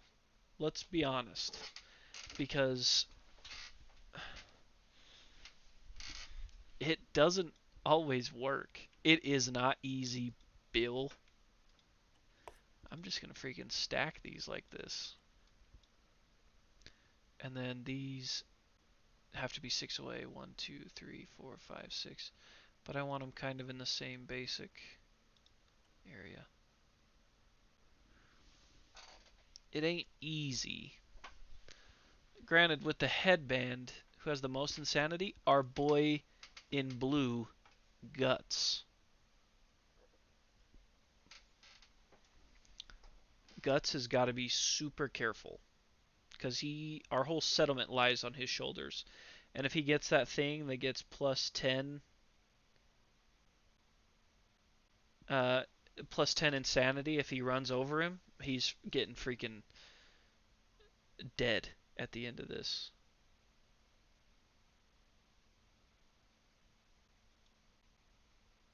Just cat eye every turn. Cat eye, let somebody attack, surge, cat eye, go again, kind of thing. Well, first off, it's got to be the Lope that's going to go. And he's just going to eat because he's a chump.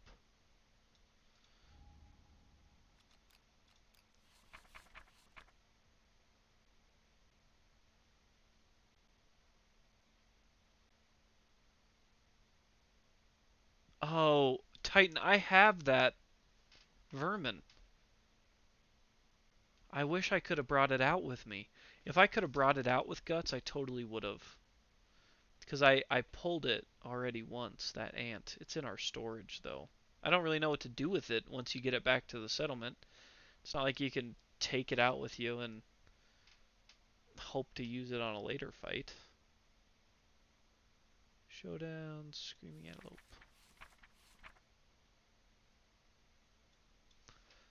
Um, yeah, I think you can cook with it. I just don't have cooking. I could spend it on an intimacy thing, you know. It has uses. So this is out 1, 2, 3, 4 from him. And then that line. Yeah. Just trying to think, because I want him to come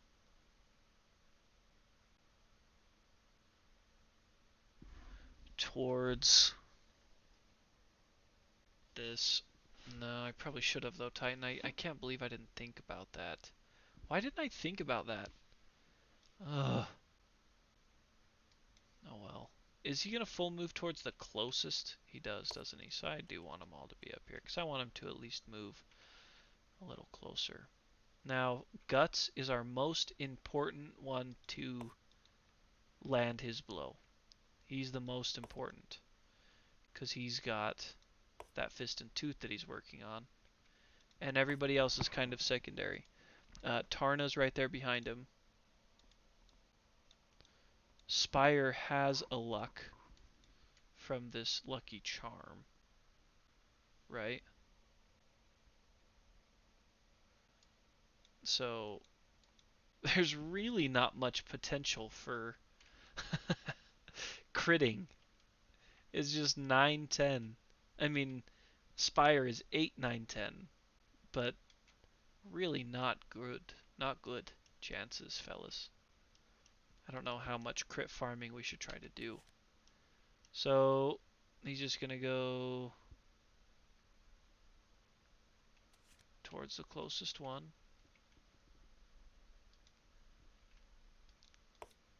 Let's have him eat one of those, because this does say if he's on or adjacent to. The monster full moves to the closest acanthus plant and ends its turn. If the monster is on or adjacent to an acanthus.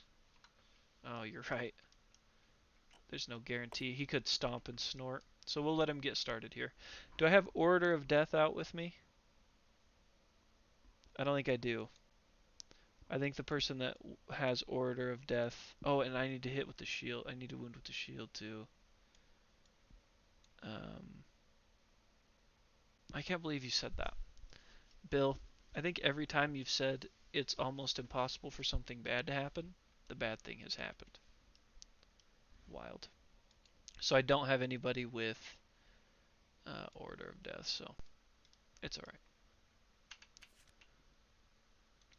Don't you put that evil on me, Ricky Bobby? Gore, full move in the direction the monster is facing. Well, that sucks. 6. Turn to face the closest survivor. Okay. Move and attack target. Oh, so now he turns, and it's a random survivor in range, which is nobody. So he's gonna graze. So he's just overreacting. 1, 2, 3, 4, 5, 6. He was just joking. He ran away and thought, nah, never mind, I'm actually starving. I'm gonna go back. Okay. Alright. Let's give it a try. Let's start things off with guts. 1, 2, 3, 4, 5, dash. 1, 2, 3, 4, 5. Can barely get in there. So we're not going to start things off with guts. Because he's going to block somebody. We need to wound with shield. Shield's probably most important. Where's Dorothy? Right there. So Dorothy needs to wound with a shield. Tarna needs to wound with sword. Cat Eye and arrow. Yeah. I need to try to stick the arrow first. That's going to make Fist and Tooth a lot easier on us. So 1, 2, 3, 4, 5. Can we all agree he has a line of sight? Perfect. So 1 dice. Does he have anything to help with his accuracy? That would actually be really nice. Champion's right. You may add your understanding to the accuracy, which is an understanding of 6 for Spire. So he will be hitting. I would almost rather do this than use it on a Fist and Tooth attack, just because it'll help everybody's Fist and Tooth attack a little bit more.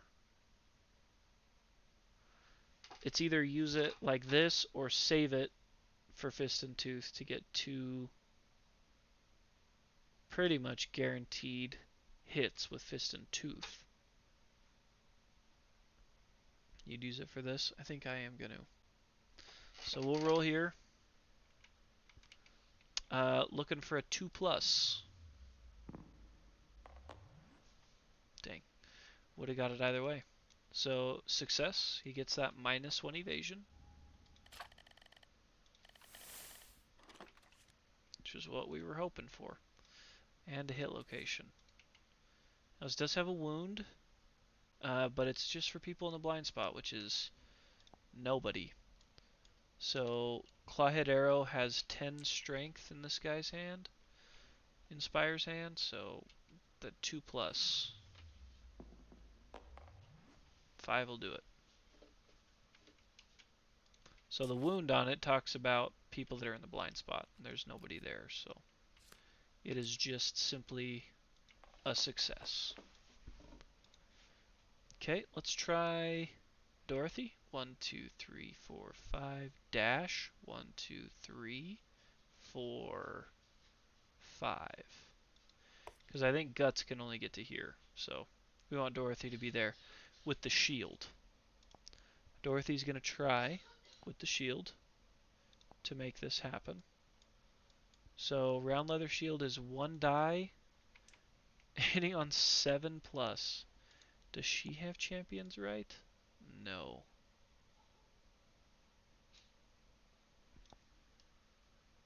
Yep, she does have to use survival to dash. Okay, and then come on, 7. 7+. Dang it, that's going to be a tough one.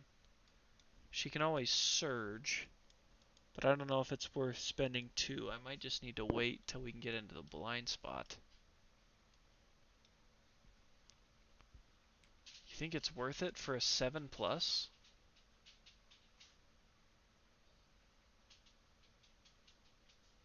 I think I'm going to hold off on it. 40% chance. 7, 8, 9, 10. Bill is a believer. Alright, Guts is going to go 1, 2, 3, 4, 5. 1, 2, 3, 4, 5. Yep. So we can get right there. Guts doesn't have an accuracy buff. So Fist and Tooth, simple as that. 2 dice, looking for a 7+ because of that evasion arrow. 0 hits. Woof. So we do have to roll for that dash to see if it... Okay, we got to dash for free.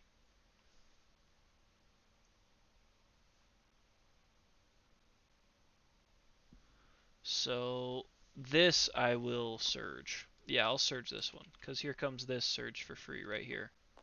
Yep, 7. So free surge. We'll get after that. Oh no. I get +1 permanent speed. Whoops. So I should be rolling 3 dice. Oopsie. We'll change it up here. 1, 2, 3.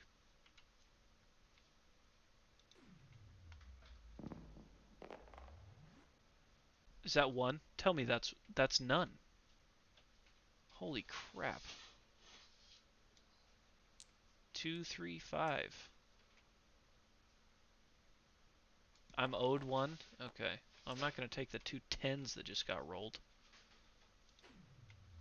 I believe. I don't believe in these dice. That's for sure.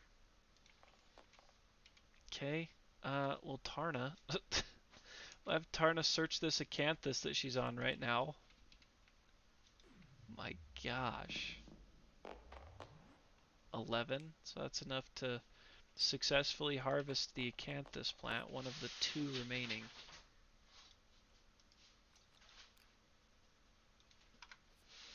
Goes to Tarna. And Tarna's gonna move. 1, 2, 3, 4, 5. Holy moly. We didn't do anything. This is the problem with crit farming. Greedy ones. Alright, back to antelope. Uh-oh. Stomp and snort. I actually wouldn't mind giving Guts some brain damage. Random survivor in range. Yeah, I know, I gotta believe. So this target's a random survivor in range, which is everybody. 1, 2, 3, 4, 5, 6. Oh, everybody but Tarna. Yeah, Tarna's not in range. So if we draw Tarna, we'll just draw the next card. Bonk. That's probably Tarna. Nope, Spire. So Spire is right next to him. Oh, Spire is actually the one straight out. So he's going to keep looking at Spire. He's going to intimidate the target. Gurgle. So the screaming antelope begins to stomp and snort excitedly. A gurgled moan sounds from its undermouth. Turn to face the target and roll a d10. Well, let's do that then. Low, low, low, low, low, low, low, low, low. Oh, crap. Not low enough. On a result of 4+, the target suffers a brain damage per monster level and is knocked down. In addition, if the target is insane, which he's not. So, just that brain damage and knockdown. I do have level 2 Tyrant next year. Kind of exciting. It's kind of a bummer though, because like I don't want Guts to take those buffs that could be going to my survivors. I don't want him to soak up all those things, but I do really want him to get this Fisted Tooth Mastery, you know? Alright. Does Dorothy have Honorable? No. Who's knocked down? Spire? Okay, Dorothy's got the Circlet. We won't Circlet yet. We'll try and save our Surge in case we have to try with the shield again, since we're in the blind spot now. So 1 die, 6+. These are the odds we're looking for, Bill. These are what I believe in. Gosh. Okay. Sucks. Let's Surge. Give it another try. Come on. There we go. There we go. There's one. With no... Oh, if you hit with a club or a shield. Oh, man. I don't know if we want to snap its neck. But we're going to try to. We need that 8, 9, 10. 8, 9, 10. 8, 9, 10. Ugh. 9. Oh my gosh. Oh gosh.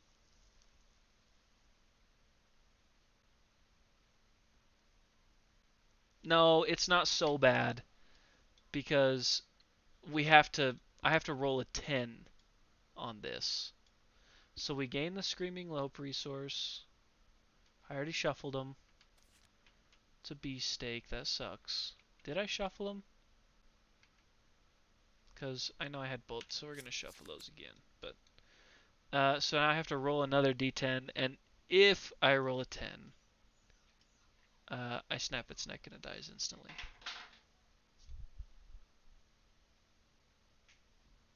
But I really don't want to do that, because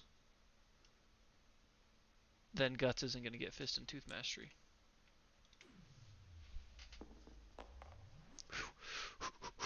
The only time, aside from Fuzzy Groin, that you don't actually want to roll a Lantern 10. Whew. Alright. So we got that proficiency point. Now Guts is going to try to tear up the Antelope's guts from behind with Fist and Tooth. So we cannot search the deck because we attacked and surged. We can't look through AI, but we are going to attack with Fist and Tooth, which is a 6+ for us now. You've got to be kidding me with these rolls right now. Let's surge. Let's see if we can do it for free. We can. Show me like a 6 or something. Guts, please. Oh, there you go. Gee whiz. Held on to that one for a while, didn't ya? 3 hits.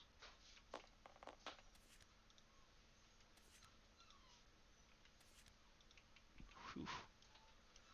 Okay, so the wound is good here. I like that. No reaction. And a failure. Okay. We don't want to fail that. We really don't want to fail that. So, Restless Hoof is scary. So let's go Restless Inner Thigh first. We are rocking 5 strength, which means we are wounding on a 3+, and we have 1 luck. So, ooh.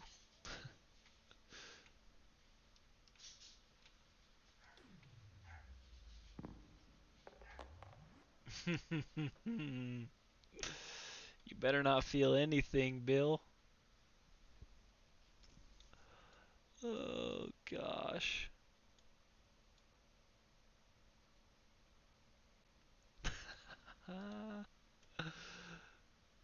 Okay. So that had a wound on it, which doesn't apply. Next one.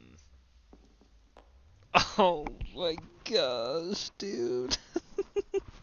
No way. Absolutely not. Okay, I'm declaring this next hit a Fated Blow.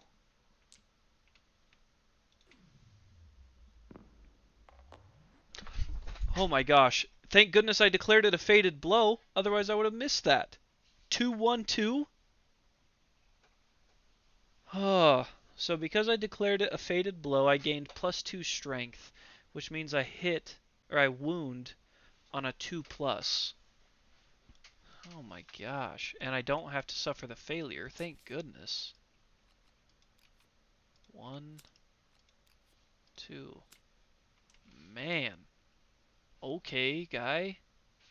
See, this is what I mean about the crit farming. You know what I mean? Not looking good. Tarna needs to get in there and wound once with the sword. So she's going to move that way. 1, 2, 3, 4, 5. She might dash. She might dash. 1, 2. Yeah, big skill issue, to be honest. So spend a survival to dash. 2, 1, 2 is absurd. Looking for... yeah, there we go. That's 2.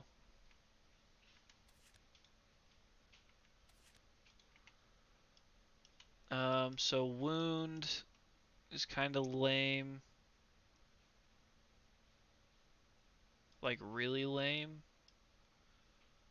So we'll go for Restless Ear first. Get all these off the board.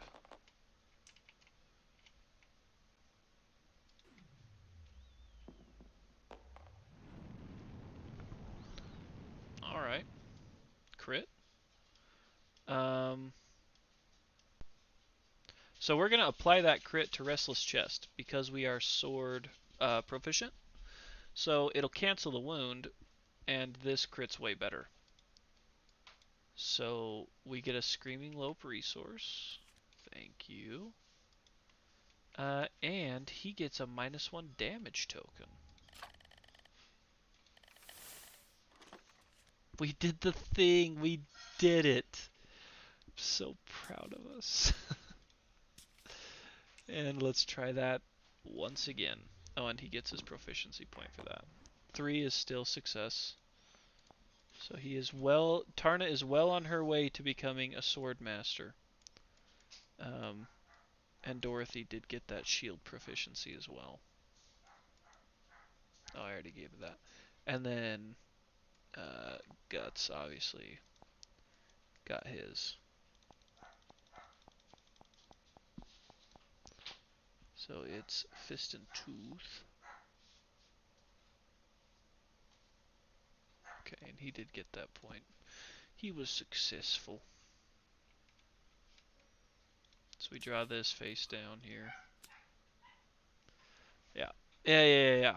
Yeah, Bill. Keep it coming. I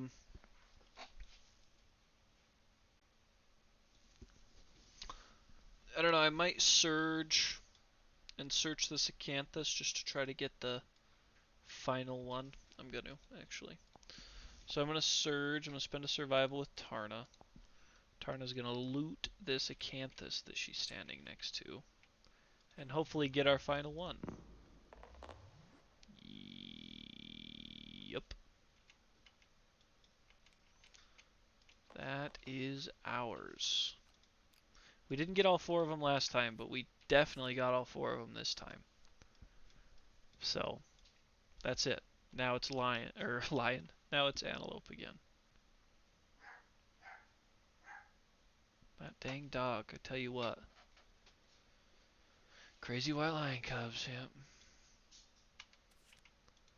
yep. Infested. Yikes. Okay, this might change things. When this comes into play, the monster gains a +1 toughness token.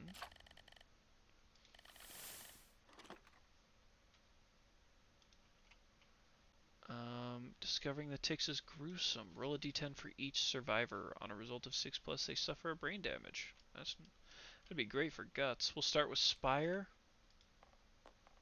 Oh yeah, Spire definitely gets it. That's her last insanity, his last insanity. So I'm not too happy about that. We'll go Tarna next. Wow, 2 crits in a row. I'm using them all up. Who thinks I'll get a third? We'll go Guts next. Guts is of course. Guts is a 5, so he doesn't get it. Huh? I don't know. We're like halfway through this fight. I did a second fight though, so I don't know. I'll be done probably in an hour. So Guts does not get to subtract an insanity. Unbelievable. And Dorothy. No need to apologize. It's Dorothy doesn't take it either. It's because she needs a favor from me, I'm sure. So now we have to draw an AI, and when a survivor ends their act adjacent to the monster, roll a d10, 1 or a 2. Okay, well, I mean the toughness sucks, but other than that, I think we'll be okay. She'll break out the jalapenos. Bite, closest survivor in field of view. Well, Tarna, you set yourself up for that one. 2. Ooh, even better. Even better. No damage. You think that the antelope helmet gives insanity to all of us? Yes, so you can scream to gain a movement, and then non-deaf insane survivors gain a movement. All other non-deaf survivors gain an insanity, so you are correct on that one. And that's it for the old doofus. Alright, I'll let you guys honestly give me your opinions. Do you want to continue trying to crit farm him? I mean, we already got 3 extra resources. So do we want to continue trying? Or do we want to just kill him? We got all the proficiency points we need. If you end your turn adjacent to him, you could get a -1 strength token. But it gave him a toughness.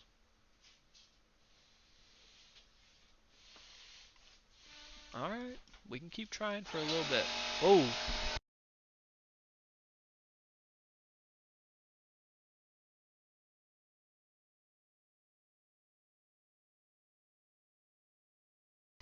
Sounded like a hurricane. But forgot to unplug the air compressor from all the work I've been doing in that room. Alright. I'm not worried about the bug. I'm probably not going to get the bug. I'm gonna focus on trying to crit him. And that's going to be with Dorothy using the cat eye circlet. So we'll move Dorothy that way. 1, 2, 3, 4. Just because. We'll keep him there in case. Yeah. Yeah. You're not wrong, Bill. She's moving everything around right now during the stream. She's deciding to rearrange the entire basement. So, and then we'll use cat eye circlet with our activation. So 1, 2, 3. So this first strike is not a big deal. We just need somebody who's not insane, but not out of insanity. Okay, here's a crit location. Okay, so we got a crit lope and a crit lope. Okay, too good. Who's our best chance of doing that is Spire. So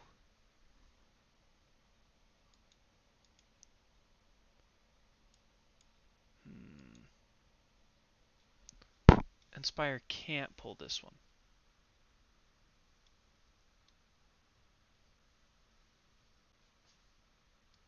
I mean, he could. No, he can't. It would need to be Tarna. Oh, wait. Spire's not the one. Okay. Yeah, Spire's over here. So he'll have to dash.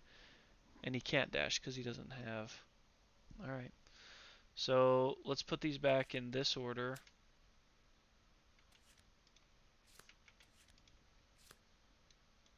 So that's the end of Dorothy's attack. Now we'll have Spire move over 1, 2, 3, 4, 5.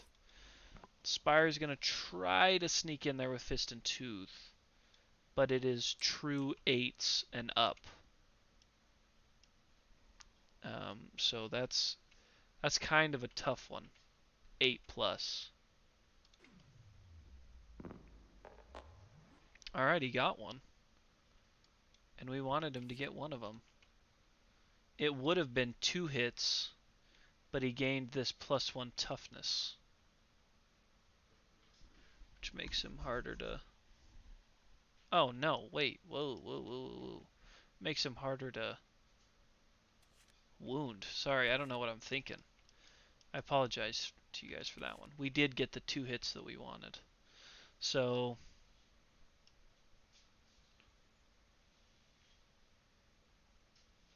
we'll go for this wound first.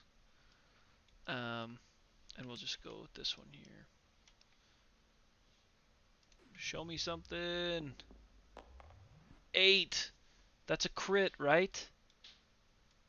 Because Fist and Tooth makes it 9, 10, but the Luck Stone makes it 8, 9, 10. So it is a crit. Nice. So it cancels that wound. We get the Lope resource. Get rid of that. Give me this. No, I wanted it to be a pelt. We need 2 more pelt for the full set, I think. And then we're going to reroll that same die because I believe it's got a 10 in there. A Lantern 10.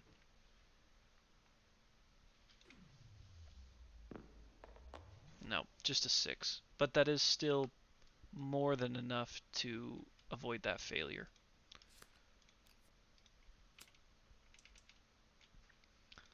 So Tarna just has to be the next one to attack. 1, 2, 3, 4, 5. And she'll have to dash. She can't attack from the blind spot, though. But she's kind of in that... Oh, no, she's insane as well, isn't she? So this next attack is going to injure whoever attacks it that's insane. It's a first strike. Oh, is that oh, that is at the end of each survivor, right? Yeah. Roll a d10 for ticks. That's alright. We're not rolling a 1 or a 2. There's that crit. There's that crit, dang it. Okay, so no ticks on Spire. Tarna's going to move here.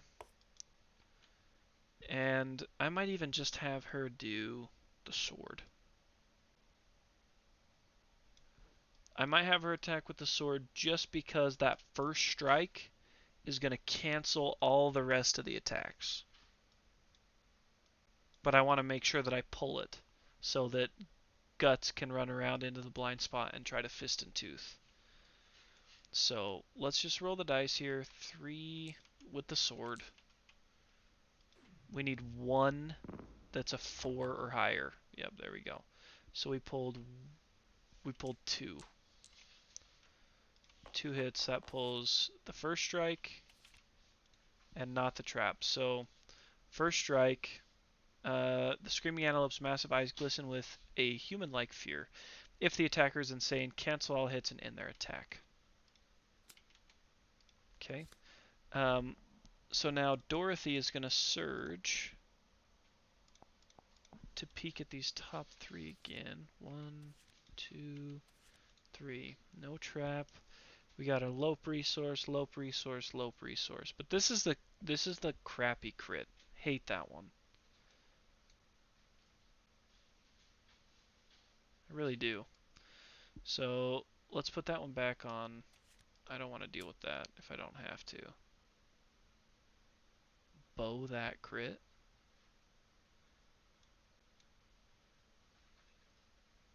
Oh, this one. Yeah, that's smart. That's smart. And then we'll just go. Yeah, I do have the bow. Does anybody have a founding stone? No, we don't. Okay, so Guts is gonna run around.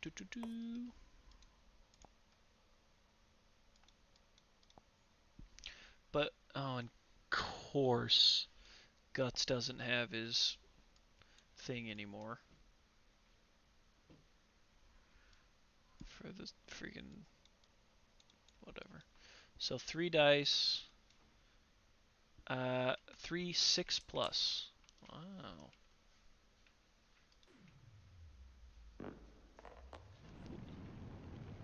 Oh, is it consumable? Oh my gosh, it is. So he would have lost life elixir too during that hunt event. Woof. That would have even drawn up the debate for a lifetime reroll.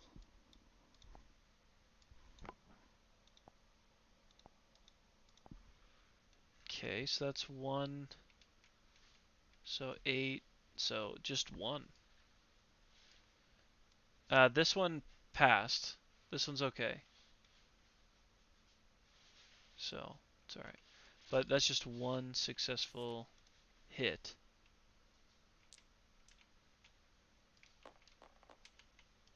Well, and Guts doesn't even. Yeah. Wow, how about that, huh?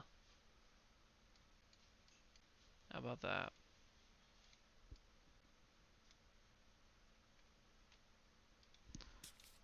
Guts has what? Unbreakable? What's that? Oh, yeah. Oh, yeah. Forgot about that.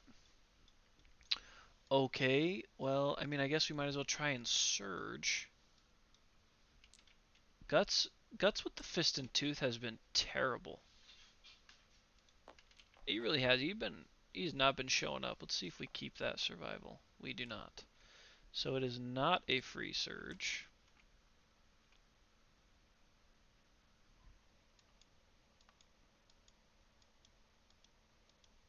He doesn't have pristine.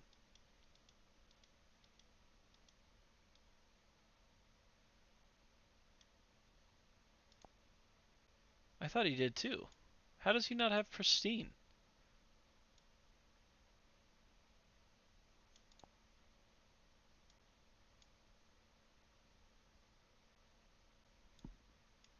How does he not have it? Did that not get transferred over?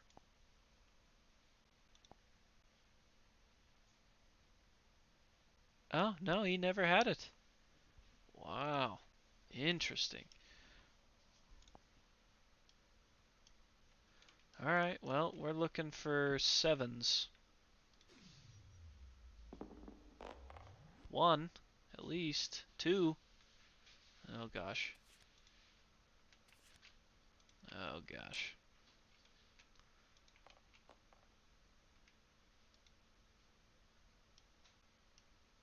Mm. Oh no. So I'm gonna have to do that one second. Well.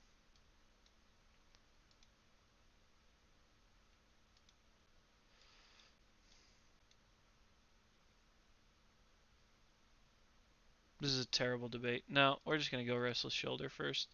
Because if I wound him, I don't even. I know I get a resource out of that card, but I don't even want the crit. I don't even want the crit on this because it's a. Oh no! When a monster collides with a survivor, they are drenched in blood and gain a D10 insanity. Not 10 insanity. Oh, I gave him 10 insanity last hunt instead of just 1 D10. That's alright. We'll still go with Restless Shoulder here first. 4. I don't even think that's enough to wound. We have 5 strength. This plus 1 tough. So it is. It is a wound. I wound on a 4 plus. I didn't. I just gave him 10. What a foolish mistake. So it is a wound. Draw face down. He jumps back away from me 1. And then we don't even have to deal with that crap. That card honestly sucks. Okay, I'll roll for the D10 Insanity. I'll roll this Lantern 10 right here. 6, so I get to take 4 away. Sweet. Alright. So now it is the Lope, because Guts did not end his turn adjacent. It jumped away. So he does not have to deal with those ticks. And so it's going to be his basic attack, which is knock down survivor in range, nobody. So he is going to go eat. So he's just going to return here, eat this one, and heal an AI. So back to our turn. Dorothy.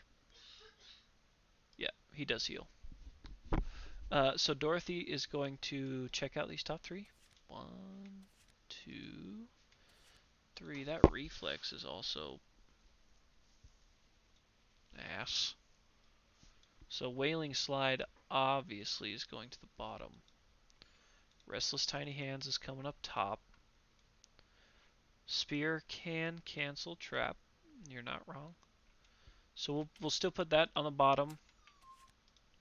Restless Tiny Hands on top in case we can just trigger one by itself.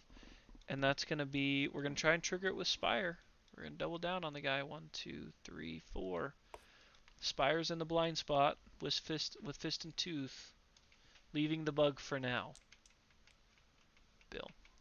So, we only get 2 dice with Fist and Tooth. So 2 dice from the blind spot on Fist and Tooth. So that's 8, 7, 6 plus with no accuracy. Yep, 6 plus 2 dice for Spire. Come on. Okay, 1. That's kind of the way we wanted it, actually. So we pulled that guy. And we are critting on 8, 9, 10. Which is very doable, especially since I haven't seen a single Lantern 10 in our favor this whole hunt. 8, 9, 10. Bingo. Crit. Gain a Screaming Antelope resource.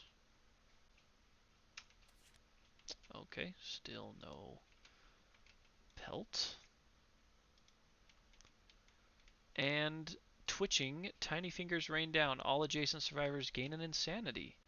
So that's actually Tarna and Spire needed one, so that's nice. Spire gets one, so does Tarna.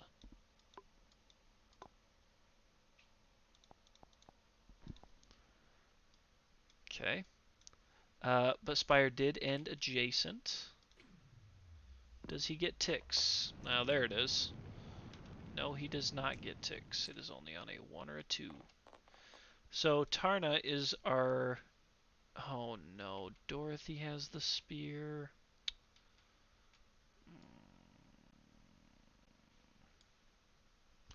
Guts could pull it with the Gax.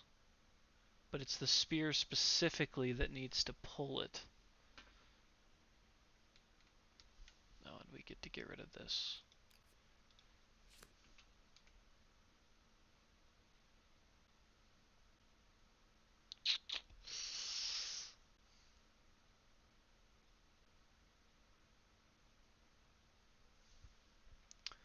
Can Dorothy dash and surge at the same time? Like, can she dash up to his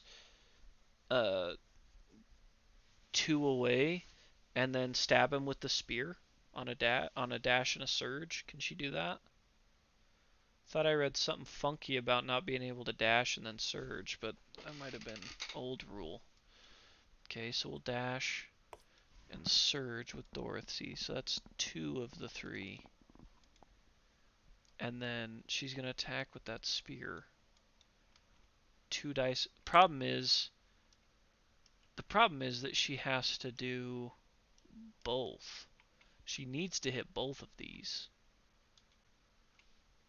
Otherwise, it's kind of pointless. She only hit 1. Oh well, she could kill it. So this reflex, it's going to smash everything around it, but it won't actually hit.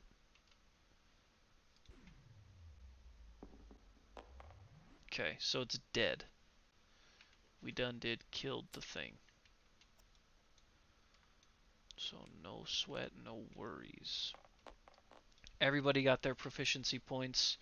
We farmed it for 5 additional resources. Huge. Came out of there with all 4 acanthus. Massive stuff. Okay. So we got our shield proficiency, fist and tooth proficiency. Where's Spire at? Spire didn't wound with a spear, but did lots of good things for us. And Tarna wounded with the sword.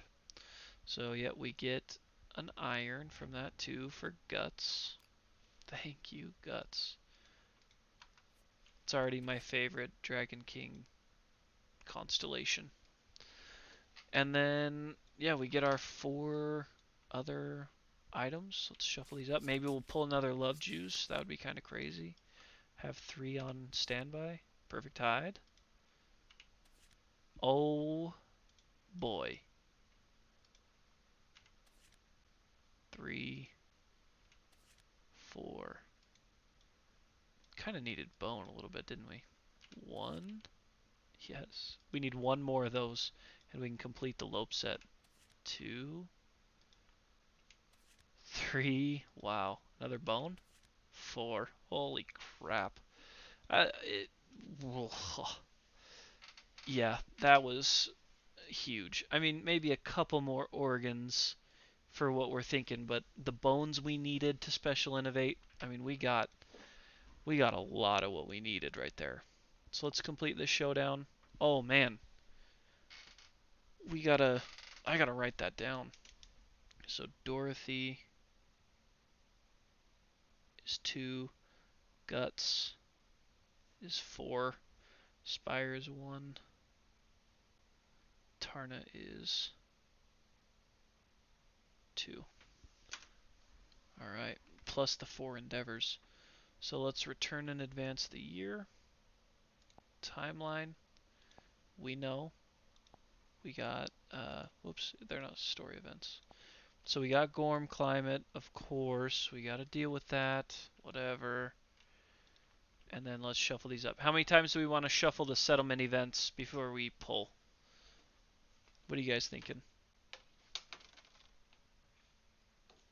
7. Alright. Oh, we got 7 and 3. And now Bill's retreated to 3. 1, 2, 3. Rock thinks lucky number 3. Oh, okay. So that was a Spidicule's expansion. Do you want me to reshuffle it again, or do you want to just pull off the top?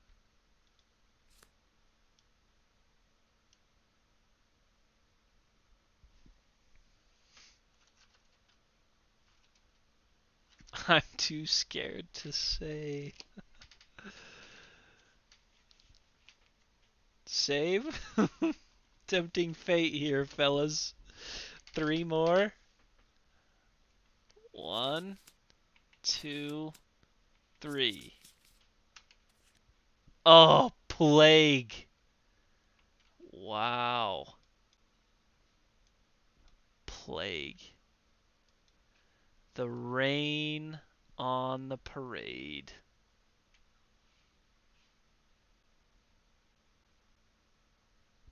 We've got that so many times. I mean, I know we've already had it on this timeline, but we got it twice on our previous timeline. Oh, I wasn't even putting them in here. What a bum. Uh, yeah, I must have missed a Spidicules card. Rock. Gorm Climate and Plague. Well, actually, the truth of the matter is, every time you reset the table, it just puts them all in there. So I'm sure there's tons of expansions, because I didn't pick them out this last time. So they were just that one and this one. That one and Slender. I guess I should take Slender Blight out while I'm here. Okay. Well, gosh, dude. But, I mean, it doesn't have to be returning survivors either, which is huge. How many even in that deck? Well, with Plague and Gorm Climate, 1, 2.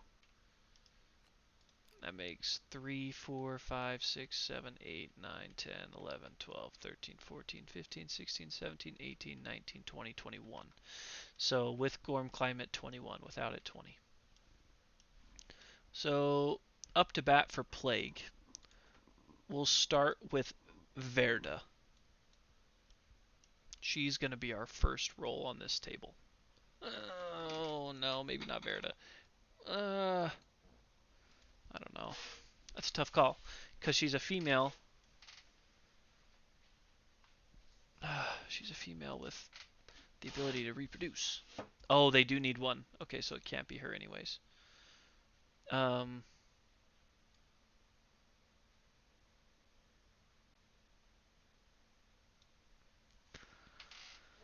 So,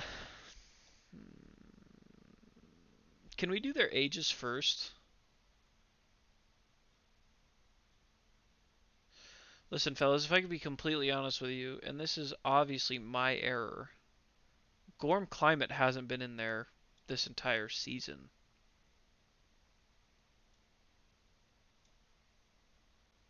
I've been setting it out to the side.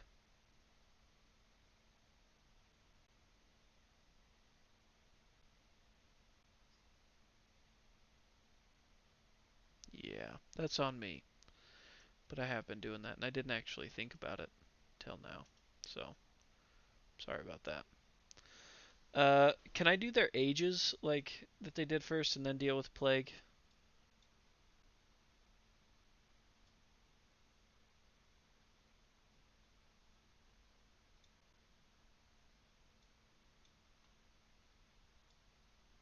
Like, everybody that hit their age milestones? Okay, so I'll do age first. Okay, cool. Great, I love to hear that. So we'll start with Dorothy, who hit age 2.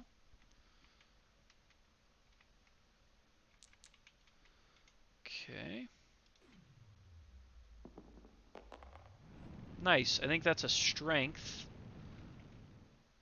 For age 2, a 12 is a permanent strength for Dorothy. Very nice. We'll take it. Always welcome. And then Guts has age 4. Wow. I've had very select survivors make it to that age. 15. 15 is a permanent luck. That's great for his last year of fist and toothing. That's great. Okay, and then Spire is turning 1 years old. Congrats. 9. That's a random fighting art, but it's not random because we put them in the Dragon Vestments on purpose. So Spire is going to gain Faded Blow for sure. Or Unbreakable, actually. I'm thinking probably Faded Blow.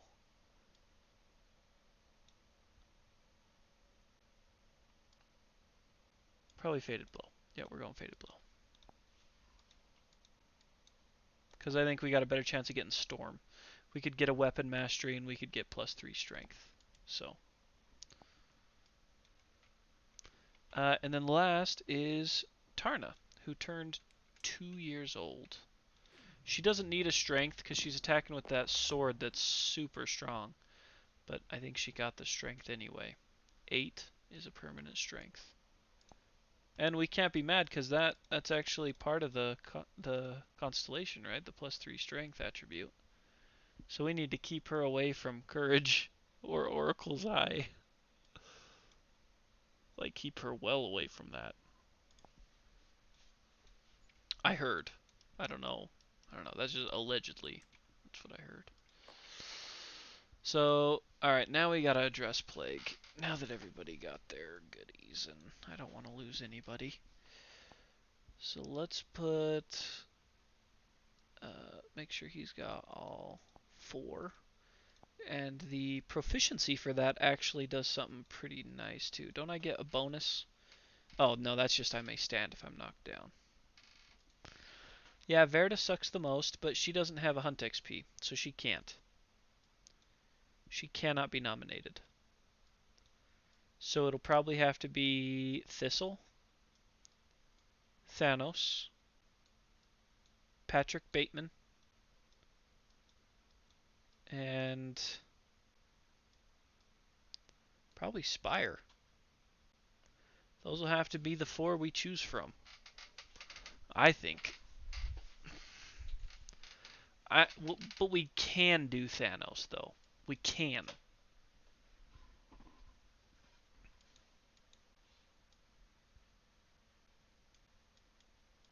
I love Red Fist, too. Okay, well, I mean, yeah. I don't want to do Thanos. I don't want to. But I'm just thinking for, like, longevity. You know what I mean? Because if we don't do Thanos, then we have to pick either Tarna, who's almost a Swordmaster, Guts, who is freaking Guts, or Dorothy, who's working her way through S.H.I.E.L.D.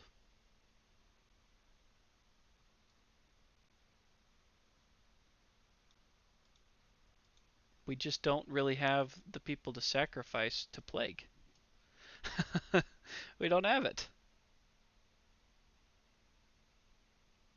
We needed bloodletting. Was that ever even an option for us? I don't even think we... Oh, yeah, we could have. I wish we could innovate first. I wish we could have innovated before we roll on this. Yeah, that's true. We do have the ability for intimacy in the future. But the problem is we're just going to end up replacing what we lost rather than actually building. Let's start with Thistle. Let's get this over with, fellas. We'll start with Thistle.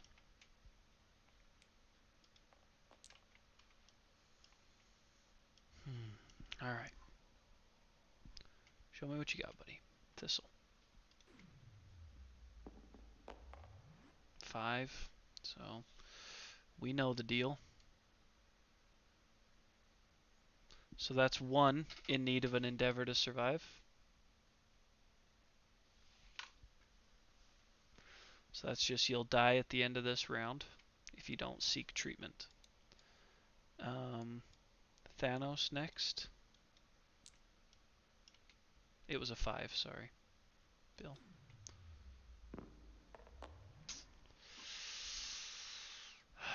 Thanos is going to have to use a lifetime reroll. Oh, man. Okay. Thanos spends his lifetime reroll to try to keep Plague off next year's timeline, and he does. Patrick Bateman next. Oh my gosh, man.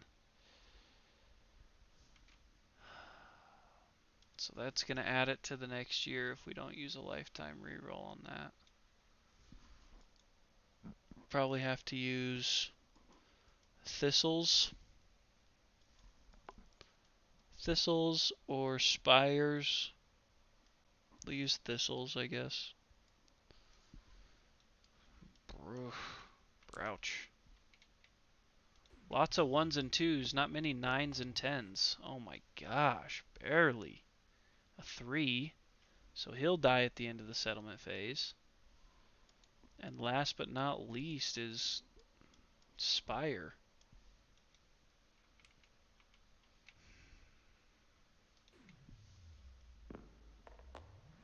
8, which is still you'll die at the end of the settlement phase.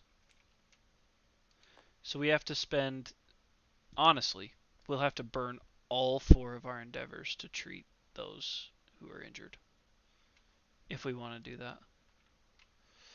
And now we got to settle up on Gorm Climate. 5. So, yeah, you can fix it in 1. So, we made it through Gorm Climate okay. Yeah, you can technically fix it with 1, but you have to roll a 9-10 on it.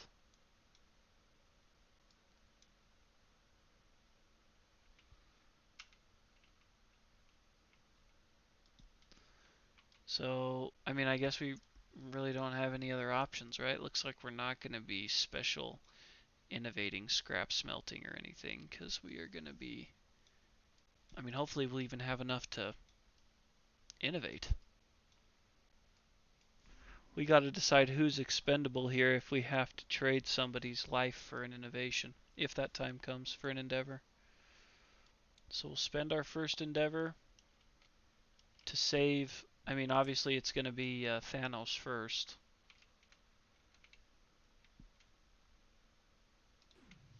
Come on, 9-10. That's fine.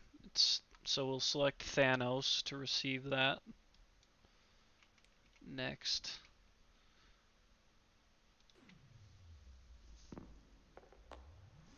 Okay. Well, we saved somebody else. I don't really care who. I'm just going to roll this one before we even think about who gets it. Okay. So now everybody's safe. It waited till just about the last second. Okay. So we can innovate, yeah. Get rid of Plague.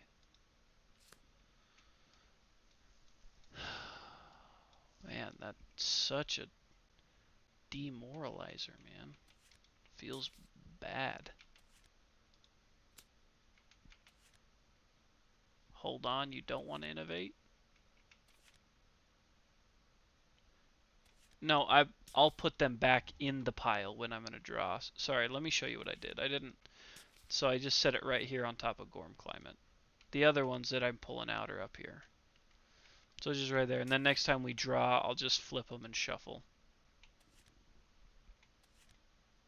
It's supposed to go in the fire. Oh, that's good. Oh, I love that. Yep, it's supposed to go in the lantern pit, lantern fire pit. Okay. So I gave away our... Yeah, but you can roll 2 dice just to see if you get a 4, you would redraw. You know, I'd redraw. I'd draw something even worse. But Bill, because we're pals, I'm gonna do it just for you, okay? So I'm gonna roll 2d10. I'm gonna roll this white dice and this black dice. And I'm going to roll a 10 with the white dice and a 4 with the black die, and we're going to re-roll that. Here it is. Oh. It was actually super close. Because that was the 4, and that was 1 turn away from the lantern. Yeah, that was way close. Alright, and then I'll spend this endeavor. So let's head over to our innovation deck. Oh my gosh, we got drums. We got drums. We just take that, right? No question. We take that trying to get rid of Gorm Climate. And Song of the Brave just helps us hunt after Overwhelming Darkness, too. So, man, that's been so overdue. Now we gotta snag this guy right here. If we can snag that next Lantern year, I won't complain about how long it took us to draw drums. Alright, well, let's at least finish off the Lope set, because all we need are the legs and the bracers. Leg warmers and bracers for the Stone Circle. Pelt in the hide. Pelt in the hide. Kind of annoying. Probably won't leave us with much of a choice to innovate after the Tyrant. Because in our storage, I don't think we have much hide. We have a hide somewhere. It's probably that phoenix feather, isn't it? It is.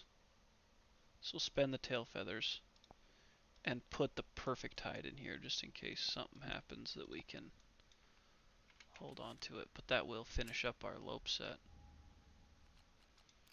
Need to make a couple more Dridecanthus actually, because we lost 2 of them. So bracers and leg warmers. Okay. Yeah, so let's add that to the gear here in Stone Circle. Leg warmers, bracers.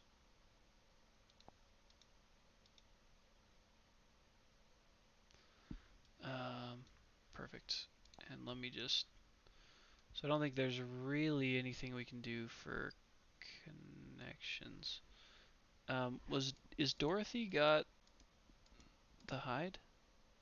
No. So we'll move this and move this. That doesn't matter. So we'll move these up. And we'll just throw these guys here and here. Got to keep that circlet in there, and obviously have to keep the horns. So we will lose bandages on her. We'll give them to somebody else. The full Lope armor's wonderful.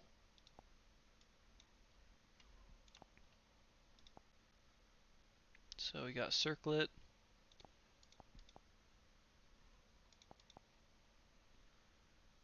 And no Dridecanthus either, do we?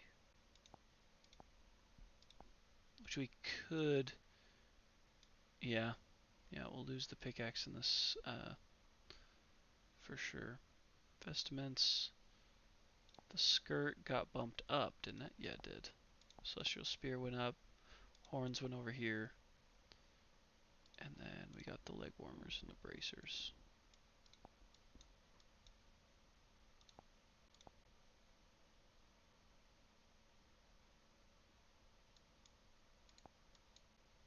Happy to have that full set, no doubt. Which allows us to slam. Which is cool, because they're also going to primarily be hitting with a spear. So that'll help a lot too. Which is nice. It's nice when stuff like that comes together. And then I want to look at... Oh, we can't special innovate. Because I bet we have enough to do it. So I'll just torch this one and this one. And that'll get us 2 total acanthus back. Dried acanthus. Yeah, you're probably right. I bet it's close though. So, yep, there's both those guys back. Put them out here. Put those back. So Love Juice is definitely going in the storage. We love that we have 3 of those. So don't forget about this Broken Lantern. Did anybody else get any unique resources? No. So the Broken Lantern goes in here. I inventoried the Love Juice. And then from the Lope, he's got the Muscly Gums, Large Flat Tooth, 2 Shank Bones, and a Spiral Horn.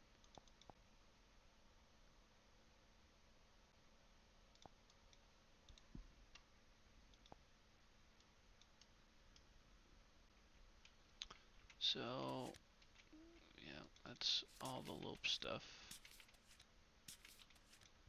And then we got an Iron, another one, puts us at 7.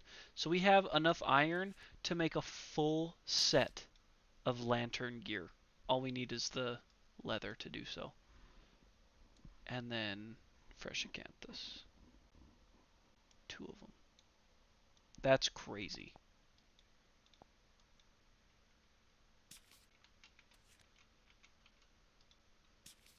That is wild. But we're out of endeavors. Guys, are we ever going to get guts to 9 understanding? Here's a big question. And don't hate me for asking it. Do we leave Guts home against the Tyrant?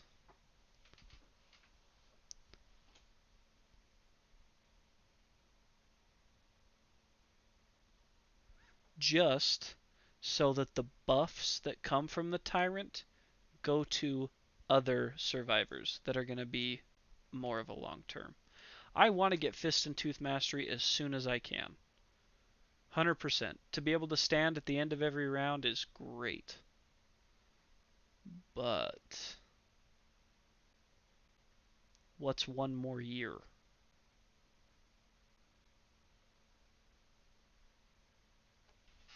You know what I mean? Because, like you've said, Bill, many times, the Tyrant does just... he just buffs you. If you fight him well, he'll just buff you up. And I don't want to waste those buffs on Guts. So I think maybe we do leave him. Maybe we can even take Thanos out there to make up for that. Give everybody that +1 strength, and maybe we could even beef Thanos up a little bit more. And we do, at the end of the day, have enough resources if we wanted to.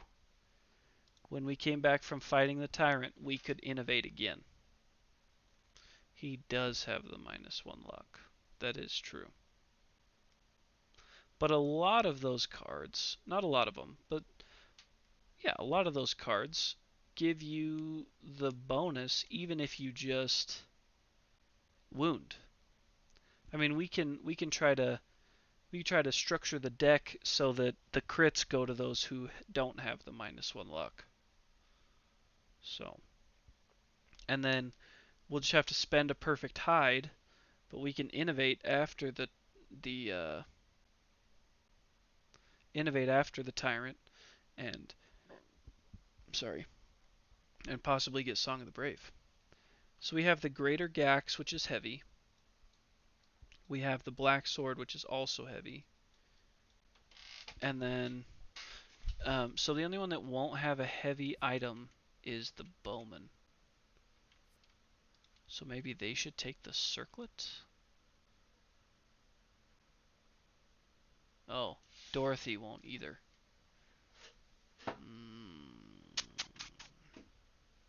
Tarna, Dorothy, Thanos, and someone else. Yeah. So we got 2 with heavies, 2 without heavies. That'll probably be okay. Honestly, we should probably move this over here. More likely to attack with the spear than with the bow.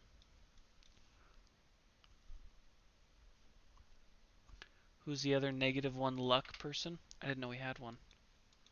I think oh, it might be oh, it's Verda. So we'll take Thanos, Tarna, and Dorothy because they're working on their proficiencies. Dorothy's got to skip. Oh my gosh, because she has secretive. That's annoying. Okay. So Spire then?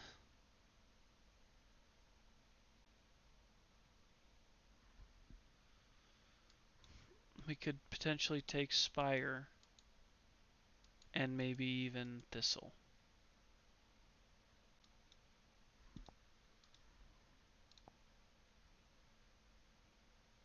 Yeah, Thistle does need to go because of the luck. And he needs to keep, but he has that -1 speed. So he should probably, Tarna and Spire each have rerolls. So let's not be shy about getting everybody their Dry Decanthus either.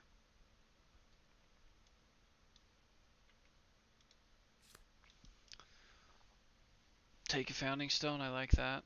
We got room. We could take a couple Founding Stones actually. We got bandages here. We could take bandages here too. Steadfast Potion isn't going to do us a lot of good because we don't have a shield. So we could even take another Founding Stone there. How many do we have? I know I've kept up on these. We have 3. So I guess it just depends on how buffed we want to be. We could take a couple.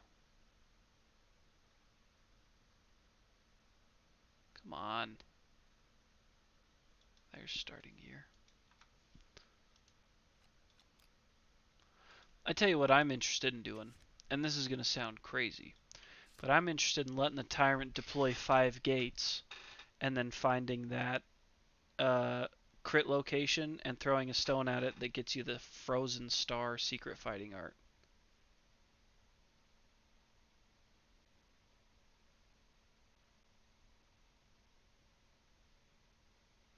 I know it can go really bad. Oh, really? I didn't know if he had 8, it was game over.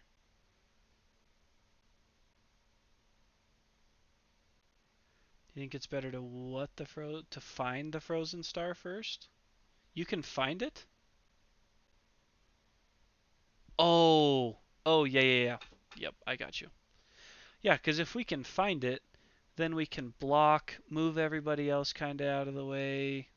Yeah, I see what you mean by farm it. Yeah. Yeah, we'll see. We'll see what situation. We might even find ourselves in a situation where he's got 3 out and we find it. Um, so that we could figure it out. We can do it. Okay, I think we're in a good spot here. We'll readdress everything before we go into that showdown. Like we'll make sure I'll fire up stream, give everybody time to get in here. We'll make the gear grids up right, and we'll go from there. What time do you guys want to do it tomorrow? I felt bad because Wednesday didn't work out, so I kind of told you that I'd make it up to you.